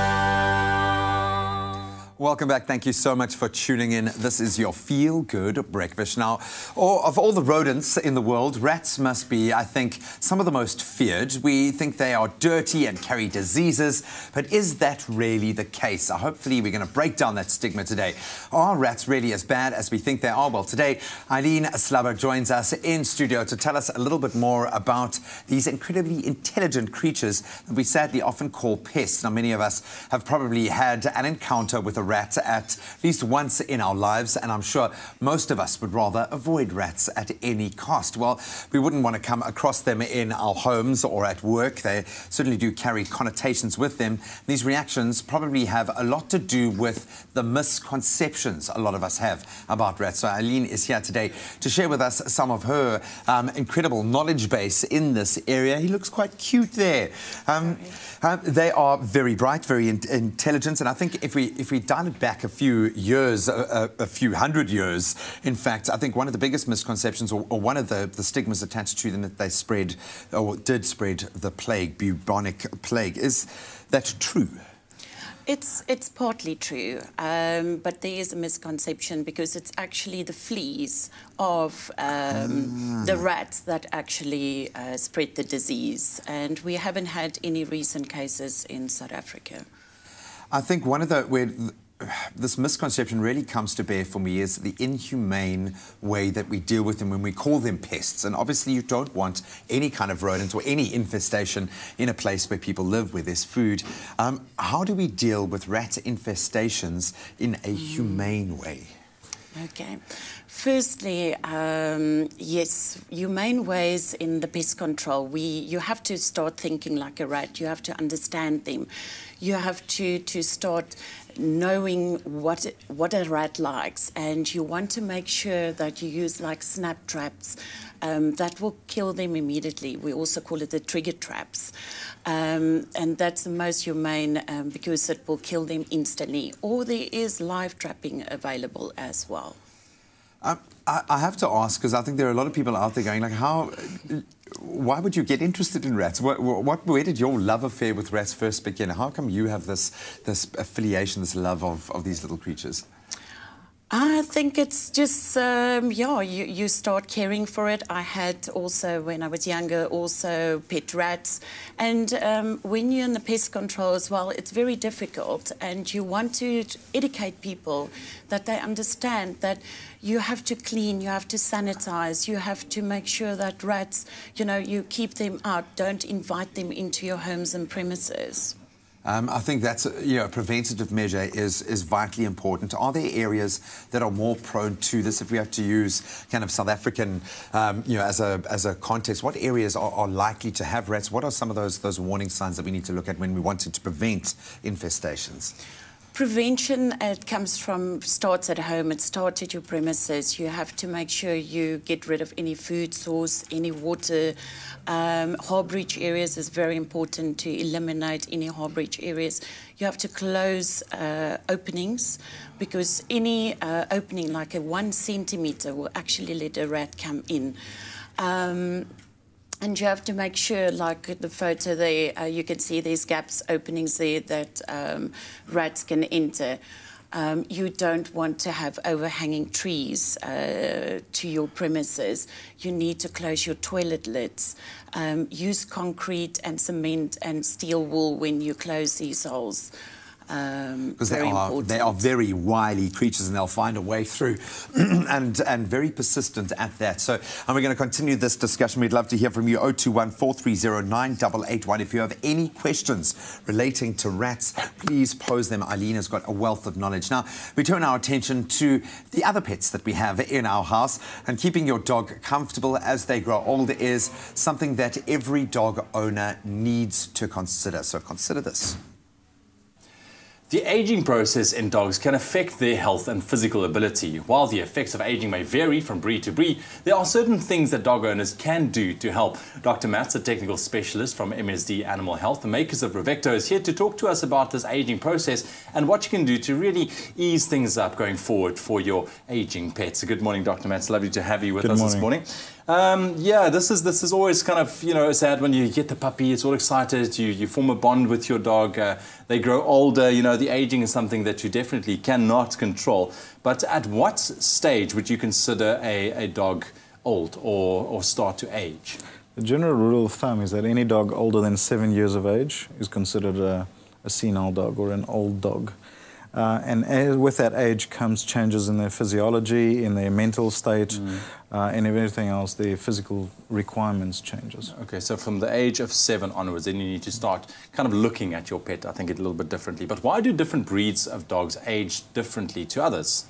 I think a lot has to do with the metabolism and the different genetics that get involved. But what we do know is that the smaller sized dogs, the smaller breed dogs, tend to age slower. Whereas your larger breed animals tend to age a lot faster. Okay. And then obviously your medium-sized dogs are somewhere in the middle. Yeah. But personally, the oldest dog I've personally treated was a 22-year-old Maltese. So, oh, wow. and that is quite phenomenal. That is phenomenal. 22-year-old for a Maltese, that's phenomenal. Wow. So how can we go about, as dog owners, help kind of reduce the effects of aging? How can we make life that just a little bit easier on them? I think your annual health checks and vaccinations, that's where it's important to assess the animal and see what it requires. So you can look at supplementing with various things like joint supplements, or you can have various supplements that actually increase oxygenation and circulation around the body, so it allows the organs to work a little bit more efficiently at old age. You can look at chronic medications that are required just to keep the animal as healthy as possible going forward. And your vet will be able to guide you in that process, as well as both physiologically for the animal, but also for your budget. Yeah, because I mean, we do love our pets. You want to make sure that they are comfortable as well and not deal with specific issues, related to older age as well. Absolutely. Awesome. Dr. Mas, thank you so much. I really appreciate it. Pleasure. Make sure to keep your dog healthy and offer the support they deserve as they get older. And of course, tune in for our next Brevecto segment about protecting your canine companion against the elements. Now, if you're planning a walk, why not join Brevecto team at the Rietvlei Farm in Johannesburg? That's on Saturday, the 8th of July, from 8 a.m. to 1 p.m. Then again on Sunday, the 9th of July, at the Walkhaven Dog Park in Swartkorp from 9 a.m. to 2 p.m. Now, visit Brevecto's stand in the park to buy your Brevecto product online through ePet Store, the biggest online pet store in South Africa, and you'll get a 10% discount. For more information, visit Brevecto South Africa's Facebook page. Your extraordinary pet, you need extraordinary care. Give your dog 12 weeks protection against ticks and fleas in just one tasty treat with Brevecto. Rats. We are talking about the little furry creatures, rats. We often view them as pests, but there are so many measures we can take, preventative measures, to ensure that they don't get out of hand. And we've got Eileen Slubber here, who has, she's blown my mind with some really interesting facts. The fact that a rat only needs a centimetre gap to be able to sneak into your house, because they can actually collapse their skeleton to the size of a snake. That is mind-blowing. So I'm guessing that there are different rat species that you would have encountered. Do they behave differently? Yes, definitely. We've got the roof rat, or we call it also the ceiling rat. And these are the rats when you actually, those are the ones that it sounds like they're playing soccer on your ceiling. So they're the ones that actually live also in cavity wall areas in your house or your premises, and they prefer fruit and vegetables. So they go for your fruit trees in your garden as well. And then you get your Norway rat, we call him also your drain rat, and they prefer to burrow actually into ground surfaces, and you can actually then go underground, and they've got a whole community underground that they will live in, and also into drains, and they're the ones that actually can come through your toilet into your premises. They're incredibly well adapted for an urban environment, and here we're kind of giving you a sense of scale. I think we've all heard those urban legends about rats the size of cats. What's the biggest rat you've encountered in your journey? Yes, we do see them, and we do meet them face to face. And I promise you, sometimes our clients, oh my word, they rather not follow us into the dark, and they would let us go on our own and rather don't follow us. But definitely Cape Town CBD is the ones where I've seen the largest ones in Cape Town, definitely. What is the life cycle of a rat? Because obviously a part of them becoming such an issue is the fact that they breed incredibly quickly and en masse. How quickly can an infestation kind of set in? A pair of rats can actually make in 1 year 2,000 rats. So yes, they can breed very fast. That is a little bit terrifying. So we asked our viewers to pose some questions, and Gail came through with an interesting question. Yeah, she says, or asks, that they say that rats are really intelligent. I think they really are. How have you found this in terms of you having to combat them on their turf? How intelligent are rats? Extremely, extremely intelligent. And this is why you have to also know what species you encounter. Because if you have a roof rat, you need to know where to place your traps, your baits. If it's a Norway rat, you need to know also then. So your method is the same, but your placements of your baits will be different. You've got to know your enemy. But I think the key thing here is to make sure that we are dealing with them in a humane way as much as possible. And hopefully we've broken down some of those misconceptions about these furry little critters. In fact, so many people love them to the point that they have them as pets. So we'll be discussing that. But we'd love to hear from you guys as well. 021 430 9881. Eileen, thank you so much. Thank you very much. My goodness, that rat was like as big as a small dog. Looks like a little kitty cat. Wow, that's crazy. Very interesting indeed. But listen, after the break, we head on over to a top designer, like giving you top design inspiration to add some warmth to your home, specifically through these cold winter months. And you know, on Thursdays, we love to bring you some DIY. Well, stick around. I'll show you how to make your own modern wood floor lamp. So don't go anywhere. We'll see you after the break.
It's my feel-good breakfast show.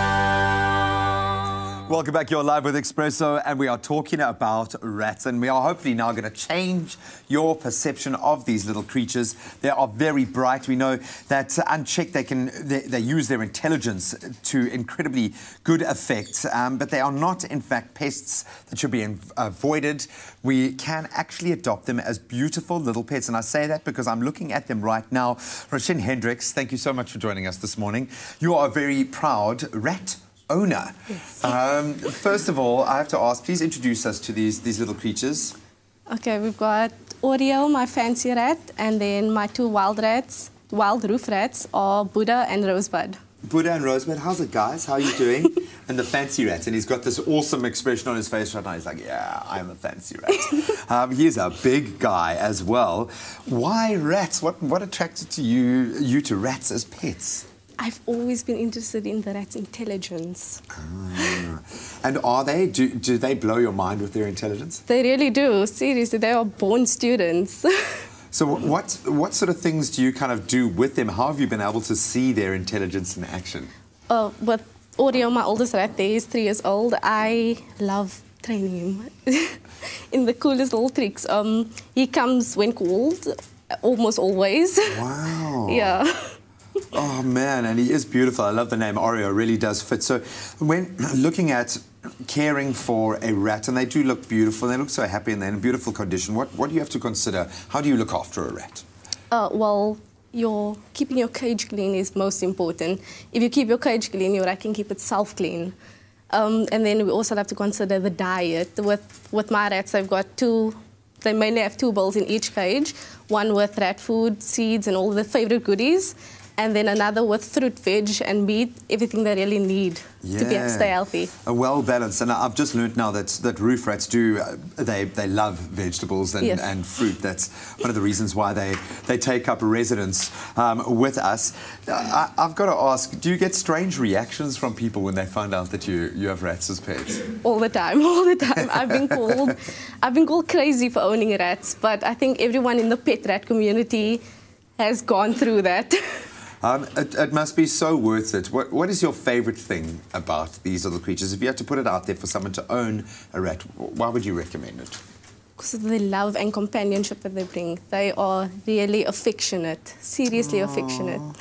Oh man, I'm loving them, man. And for me, this facial expression on Oreo is just too priceless. Thank you so much, Roshin, for first of all looking after these beautiful pets as well as you are. They look like they are loving life at the moment, but hopefully we've changed your perception just a little bit about these incredible creatures.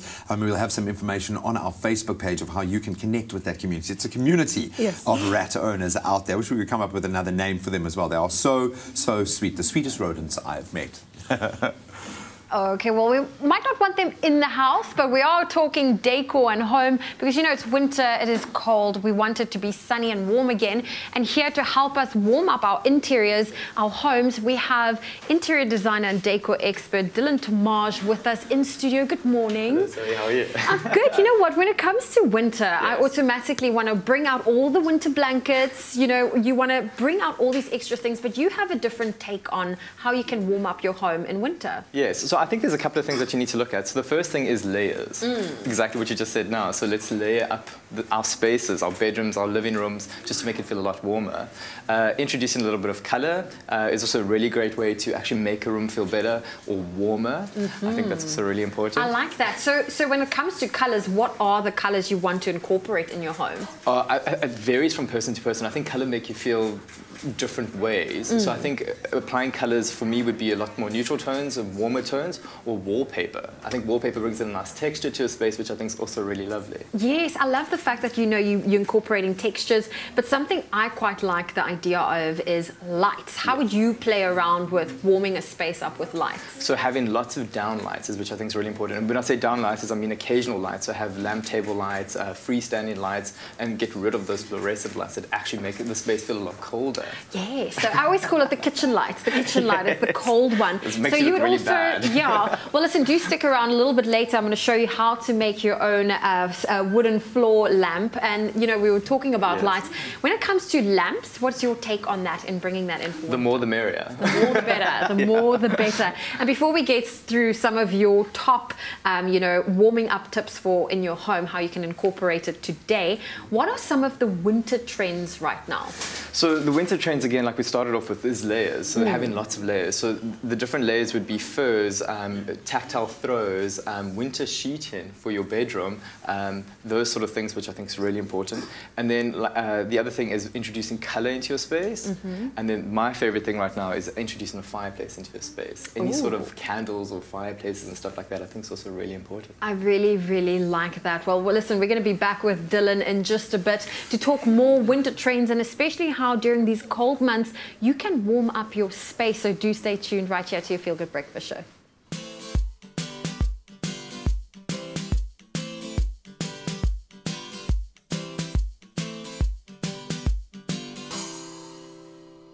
Are you looking for ways to incorporate lighting into your interior? The easiest way to light up your space is to add lamp lighting. Floor lamps give design enthusiasts the perfect chance to make a sculptural statement. There's something for everyone, from the eclectic to the industrial. This modern floor lamp really showcases some of today's top trends, including the minimalist lighting involving a single bulb. Ready to shine the spotlight on some floor lamps? For today's how-to, you will need 2 long pieces of pine wood, a drill and bit, L brackets, corded light bulb, scrap block of pine wood for the base, and a bolt with nuts.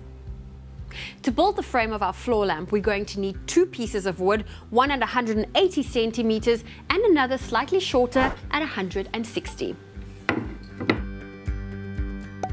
The 2 pieces of pine wood are clamped together and a hole size for the bolts is drilled through both pieces a few inches from the end.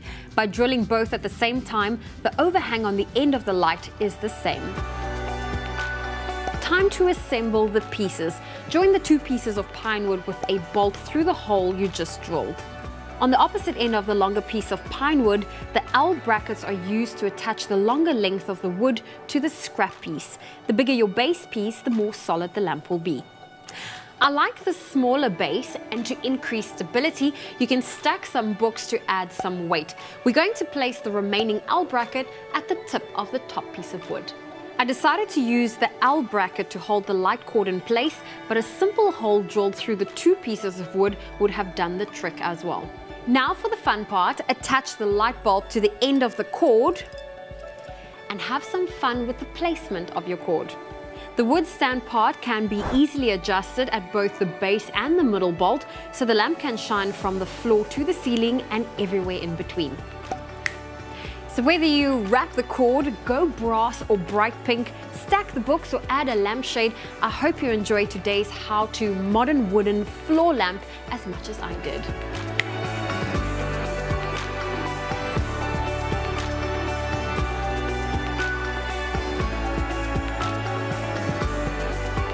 To view more of our how-to videos, subscribe to our YouTube channel. If you have any suggestions, head on over to our Facebook page and drop me a message.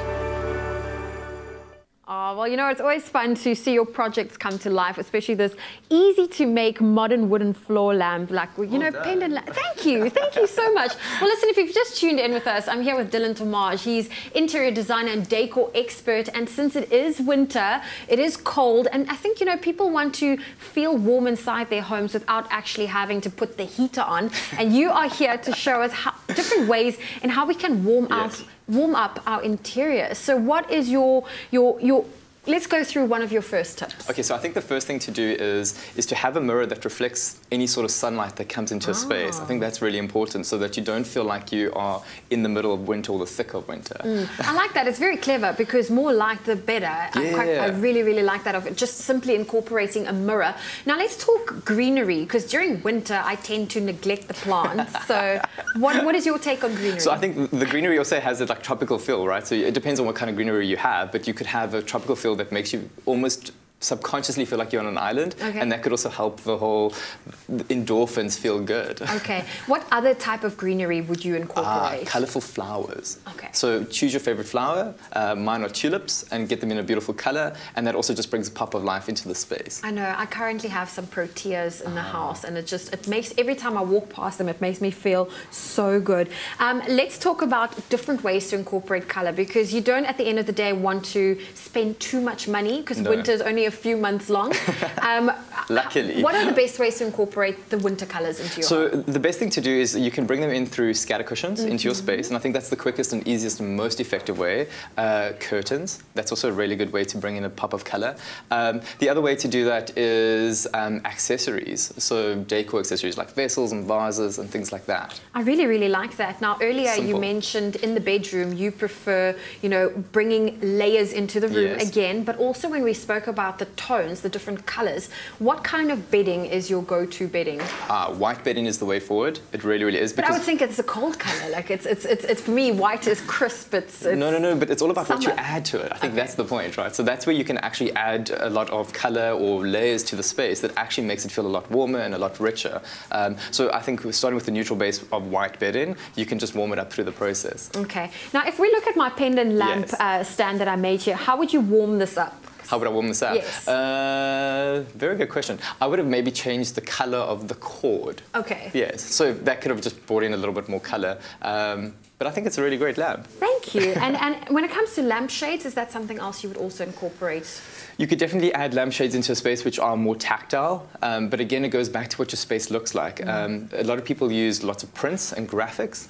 That also brings in that summer feel, or perceived summer feel. I really, really like these tips. Well, Dylan, thank you so much for joining us this morning. Pleasure. This is Dylan Tomage giving us ways on how you can warm up your home this winter, and it just shows you don't have to spend a lot of money to do these things by simply applying these small, simple tips.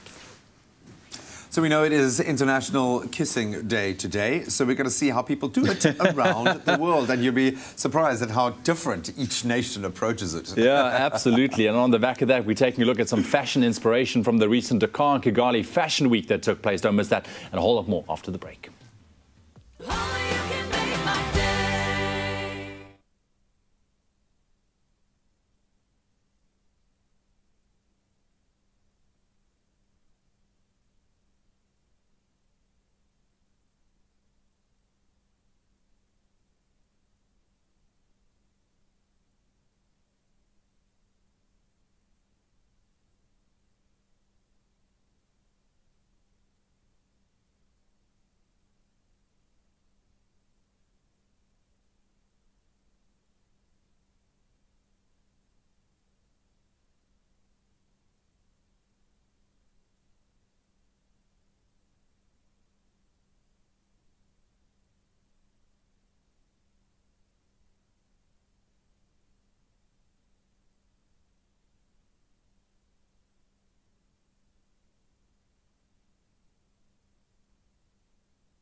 So welcome back. This Feel Good show is about to get even more feel good. Why? Because it's International Kissing Day. They usually say that you should never kiss and tell, but we are breaking the rules today because it is World Kiss Day, and the meaning and appropriateness of various kinds of kisses changes across cultures, and really interestingly so. So if you want to learn a little bit something a little different rather about kissing customs from around the world, sit back, relax and pucker up. Yeah. Well, first off, let's begin with the places where public displays of affection or PDAs are more accepted and where they are not. Now, if you're traveling with your partner and are wondering whether, PDA is illegal or not in that specific country, look at the country's dominant religion. Now, funny enough, Catholic countries such as Italy, Mexico, and much of South America, they're generally most laid back, and some more countries, secular countries like Canada, Australia, the US, even in South Africa.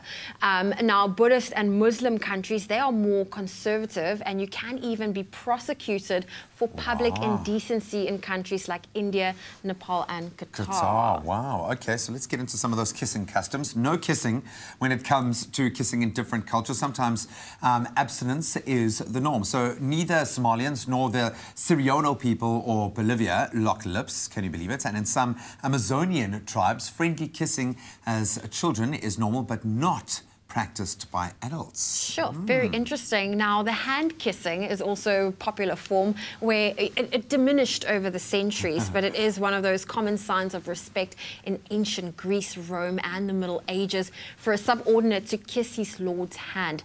Now, today it remains an old school tradition between men and women in places like England and Germany. Show your respect.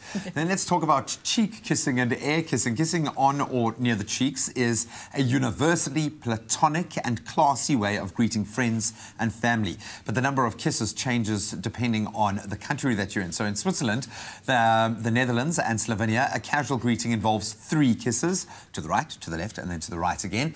Whereas in France and Italy, it's just 2. And in some Middle Eastern countries, cheek kissing as well as hand holding are limited to male friends, believe it or not, whereas both are considered inappropriate if done in public by women. Very interesting. So interesting. Very, very. And I think this one is probably the most interesting if you did not know how Eskimos would kiss. Perhaps the most unique way of kissing on this list is this one, because by rubbing noses together, that's their way of essentially kissing. Now, it's a practice that is shared by many others than the specific islanders. There are 2 theories as to how it came to be. Firstly, as a way of showing affection in the Arctic temperatures. As we know, it can be extremely cold. So you'd all be covered up, Yes. And secondly, it's also an evolutionary tactic of tasting another's scent as a measure of compatibility. So it goes way, way back. And we know the Inuits also as a culture go way, way back. So that's probably one of the oldest kissing traditions out there. Well, are there any kissing customs that we have left out? What do you think of public displays of affection yourself? Let us know your thoughts on World Kiss Day on our social media platforms. And as always, use that hashtag Expresso Show. Thank you so much, guys. Very, very interesting indeed. Right now, though, how does this sound? Chocolate custard using some clover cream. If it makes you weak at the knees, then this is just the thing you want to try for dessert. We have the lovely Grace Stevens with her boys in studio this morning. Welcome, welcome to it. Please introduce us. I brought some help with me this morning. Because this is such a good recipe, yeah. This is my Kellen, and this is my Simon. Your Kellen and your Simon. Yeah. Morning, gents. How's it going? You well? Yeah. Awesome, awesome, awesome. So let's get into this. Some clover cream chocolate custard. All right, Yes. homemade. Yeah, So it's hearty, which is amazing. It has to be homemade. Gotta be homemade. Yes, gotta be homemade. So kick it off for us, Grace. So I've got some milk here. So I've got the clover milk, which is so lovely. And I'm just going to put a little bit of it, not all of it, because we're going to mix that with the other ingredients later on. Okay. And then I've got my cream. This just makes it lovely and rich. It makes it So creamy. nice. You see, So makes nice it creamy. and creamy. Well, for Yeah, one, creamy. I'm going to step back in the kitchen and let the boys do all the work this time around. So if there's any whisking, that's normally my job. So I'm Kellen and gonna- Simon, you guys can take over. Yes, I need you to help me. So we're going to put the egg, so it's just egg yolks. So Kellen, you do that. All right. Simon, you put the sugar in. Are they normally quite helpful? They are always Yeah. in the kitchen with me, nagging to help. Which one of you are going to follow in Mom's footsteps? Hey? Are you, who's the Simon? little chef? Simon? Mm. Are you the little chef? All right. And some corn flour. All right. And give it a nice big mix there. Then the remainder of the milk. So That's Si, it. you can put that in there. You can pour that in. Right. pour it in some. Perfect. Now, if you want to get your hands on the recipe to our beautiful chocolate custard this morning, SMS the keyword Clover to 33728. That's Clover to 33728. We'll send you the recipe. You can also log on to our website a little bit later on this morning to check it out. But it looks amazing and it smells amazing as well. All this chocolate and this goodness coming out here. So, Kenan, I can only imagine, like, you guys must be spoiled quite a bit at home with a mom like Grace. Yes. Do you have one of those? Do you have a go-to recipe that you ask mom? You know, you got to make this at least like once a month. Brownies. Brownies. That's it. And she does. So you've made some brownies on the show before, haven't you? Yes, I have. Yeah, quite a pro. Okay, cool. So that mixture's in there. Okay, so that's all mixed up with the cold milk. So here is the hot milk. I don't let it boil. Okay, just just nice warm it up and warm. nicely. The vanilla goes in there. And then now this is the... Now you have to be careful. We don't want to make scrambled eggs. Okay. So do you mind if I do this, guys? Yeah. Go for it. Go for it. So you just stir as you pour, and you start little bit. So what is it called when we do that? So we're just tempering it. Oh, I'm not asking you, Grace. I didn't know. Yeah. Did you guys know the answer though? Yes. Tempering. Okay. Just checking. The apple doesn't fall far from the tree. These ones, you right? Okay, so we don't have scrambled eggs. You can just pop the rest in. There we go. right. All those beautiful eggs in there. And then we return it to the heat, and we just stir it until it's nice and thick. Okay. So the chocolatey part? So the chocolatey part is when this is lovely and hot. Yes. You can pop this chocolate in. All right. Okay. And then we have a finished one that we've made there already on that so we've side. got this one. Oh, look at this. It's like And that's not after the chocolate is velvet. melted in there. Isn't this so nice, guys? So That's this, it. look how absolutely delicious that looks. Yeah. You see, Got a whole okay, so as an spoonful, son. exception, because you guys are on holiday right now, I mean, this is breakfast, okay? Yeah. That's okay, right? So we Yeah. can do with some chocolate custard for breakfast. The keyword is Clover. SMS that to 33728 to get your hands on the recipe. But here's a quick look at those steps once again.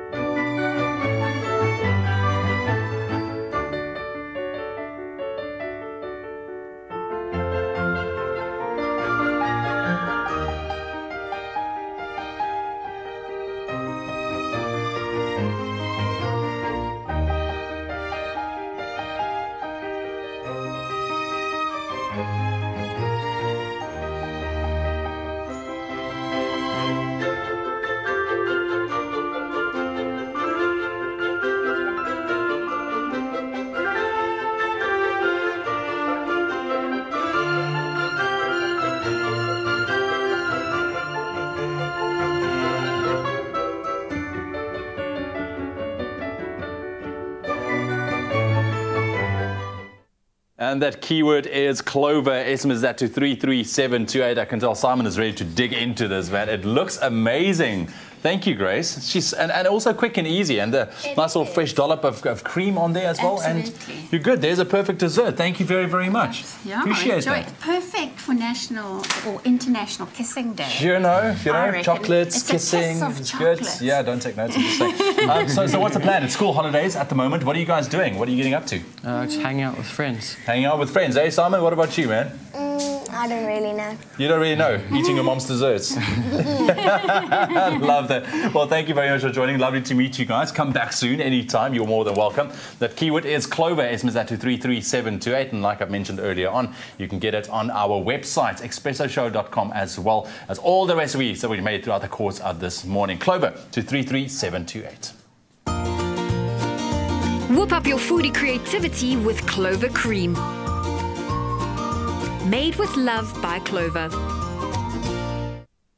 Well, we're now turning our attention to fashion, and with interest in African fashion at an all-time high, Fashion Week sprouting up all over the continent, it's time for us to take a look and at least turn our fashion eye from Europe back home. And in this week's Trend Report, we headed to Dakar Fashion Week and Kigali Fashion Week in Rwanda, both emerging style capitals in their own right. And here to ensure you stay properly informed and ahead of the rest, we have Expresso fashion editor Nick Strelis and fashion director of Marie Claire, Taryn Oppel with us in studio. Hello, Good it's, morning. Good morning. How are you? Well, listen, we're talking Rwanda's Fashion Week. Yeah. Nick, what were some of the standouts for you? First off, can I just say how amazing it is to be focusing on Fashion Weeks like Kigali in Rwanda going for 7 years and Dakar Fashion Week 15 years. Nice to bring the fashion back home to Africa and bring the spotlight back to African fashion. I mean, what I really noticed, my top trend for the season was top-to-toe tonal with a twist. Okay. Bit of a mouthful, but I have a big mouth, so I can get away with it. As you can see, these 4 looks here, straight from Dakar and Kigali. It's all about breaking up tonal looks. So tonal is all about the one tone head to toe. Okay. And what I really liked about Dakar and Kigali, they were breaking it up with pattern, with stripe, and really just infusing sort of an update to sort of African wear. I really like that. I really like that. Now, Taryn, we've been talking a lot about wearable fashion. What did you notice in terms of what you saw at the Fashion Week? I would say stripes. It might seem surprising because there's this myth about stripes and how you should stay away from horizontals. Yes. But you're hearing it from me. You look like you in stripes, no matter what direction they go in, no matter what the color either. So you could play it safe, like Nkanda Designs did at Kigali, where he used the same stripe fabric, just manipulated to go in various directions on various silhouettes. Or, bolder the better for me, I say. Yeah, I agree. Well, I'm really impressed with what I've seen, with the Dakar and Kigali Fashion Week. Now, Nick, in terms for you, how do you think this sets the tone for African fashion weeks going forward? What I'm really excited about is just the sort of modernism fusing with traditional. So we're still talking and playing with African aesthetic, shapes, color, print, but we're making them, like we touched on, much more wearable. I mean, look at these 4 looks here. You're still seeing very iconic African print, but it's made more wearable for maybe a non-African consumer. So we always want to bring capital back to Africa and export our product to people who aren't familiar with our print and bold color and texture. And these really do it. I mean, you can also do the globe skirt, which I think we have a still of that. Look at that. Whoa, I've never seen that before. That's what the globe skirt. I don't know. Maybe a red carpet event. Just rolling in there, Me at brunch with my family on a Sunday in the globe skirt. So maybe not for that, but it's still nice to see the fun. Yeah, totally. Well, I'm sure somehow they'll be able to adapt that to make it a little bit wearable. But Taryn, lastly from you, what are some of the movements you've noticed? Well, Nick touched on it. What excites me is that most of these designers who are originally from Rwanda, they're living in places like Sweden and Canada and the US. So when they come home, they're bringing that modern aesthetic to their collections. So they're using traditional kiteng and batik prints, but they're used on tunic dresses, off-shoulder tops, culottes, all very, very wearable, modern pieces. And then there's David Gulu from Congo, who also used printed inserts on men's shirts and women's button-up utility type dresses. So it has patchwork effect. So that's quite a fresh take on tradition, I find. Well, thank you so much for sharing this with us from Kigali and Dakar's Fashion Week. Absolutely incredible. And be sure to check out our website to stay up to date with the latest fashion trends. That is expressoshow.com. Thank you, Zoe. Well, we're not quite done yet with your Feel Good Breakfast Show. Join us after the break for the hashtag #MySavingsPledge. We're going to be pledging what we are going to be saving for, and we want to encourage you to do the same. So join us on the other side.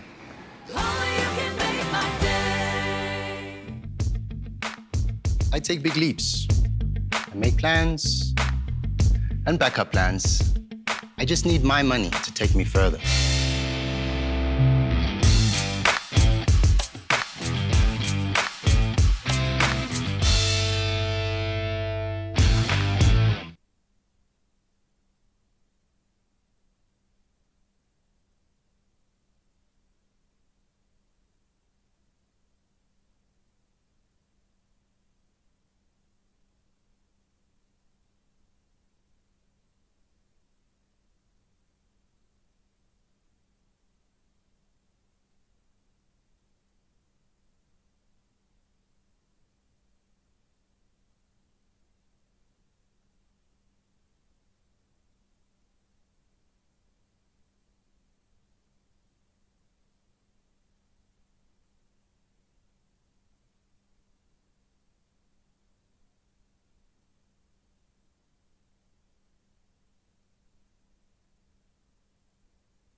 It's my feel-good breakfast show.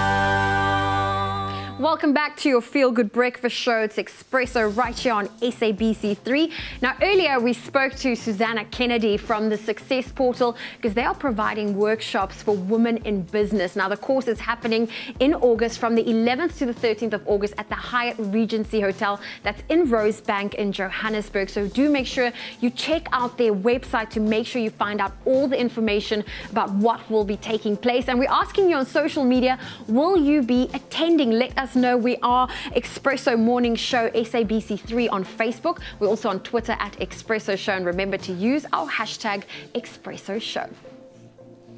Thank you, Zoe. Now, it is National Savings Month, and we are determined to make our wallets as fat as possible. And our savings jars, they're here in studio, and they are starting to fill up nicely. And it's only been a couple of days. And I think, I really think we might need bigger ones pretty soon. But as promised, we're going to be adding some money every day. And I hope that you are all following the hashtag Netbank My Savings Pledge challenge with us, because it's really a great way to look after your money, and it's a simple way at that as well. Yeah, no, it's a great way. I love that My Pocket, where you can kind of really lay out your future goals with this, which for me, I've now got a school fund for little baby Jack, and how I'm building my savings is with the money that I'm saving on using less wipes, because I was using wipes for absolutely everything and never related to him. So now we have eked up. We are still on the same pack of wipes. Okay, so today I'm going to put in my savings into my jar. You can see it's starting to rack up quite nicely.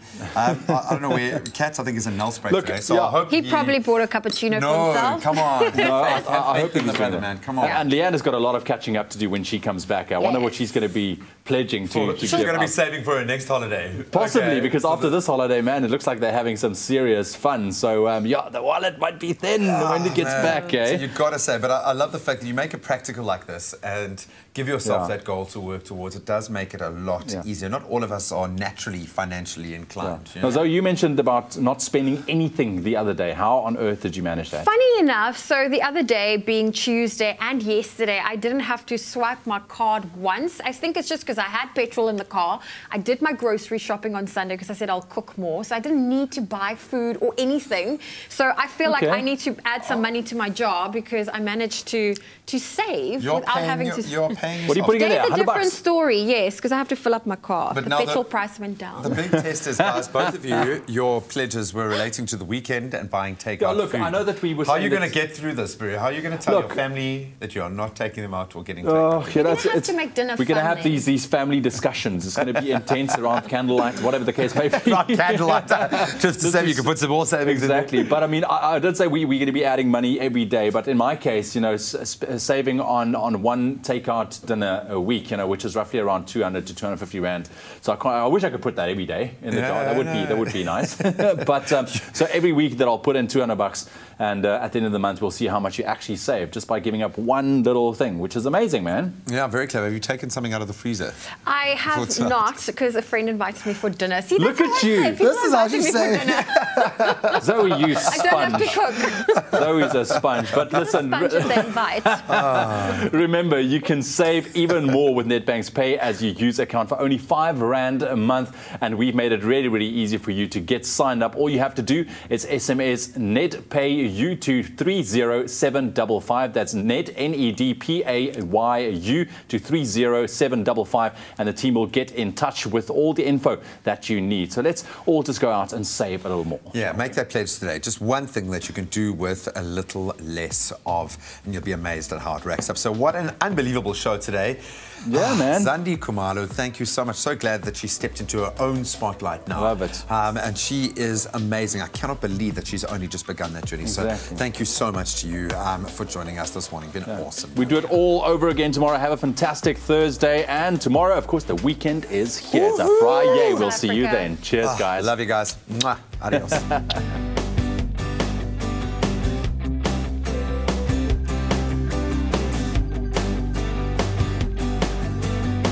Expresso Morning Show, made with love by Clover.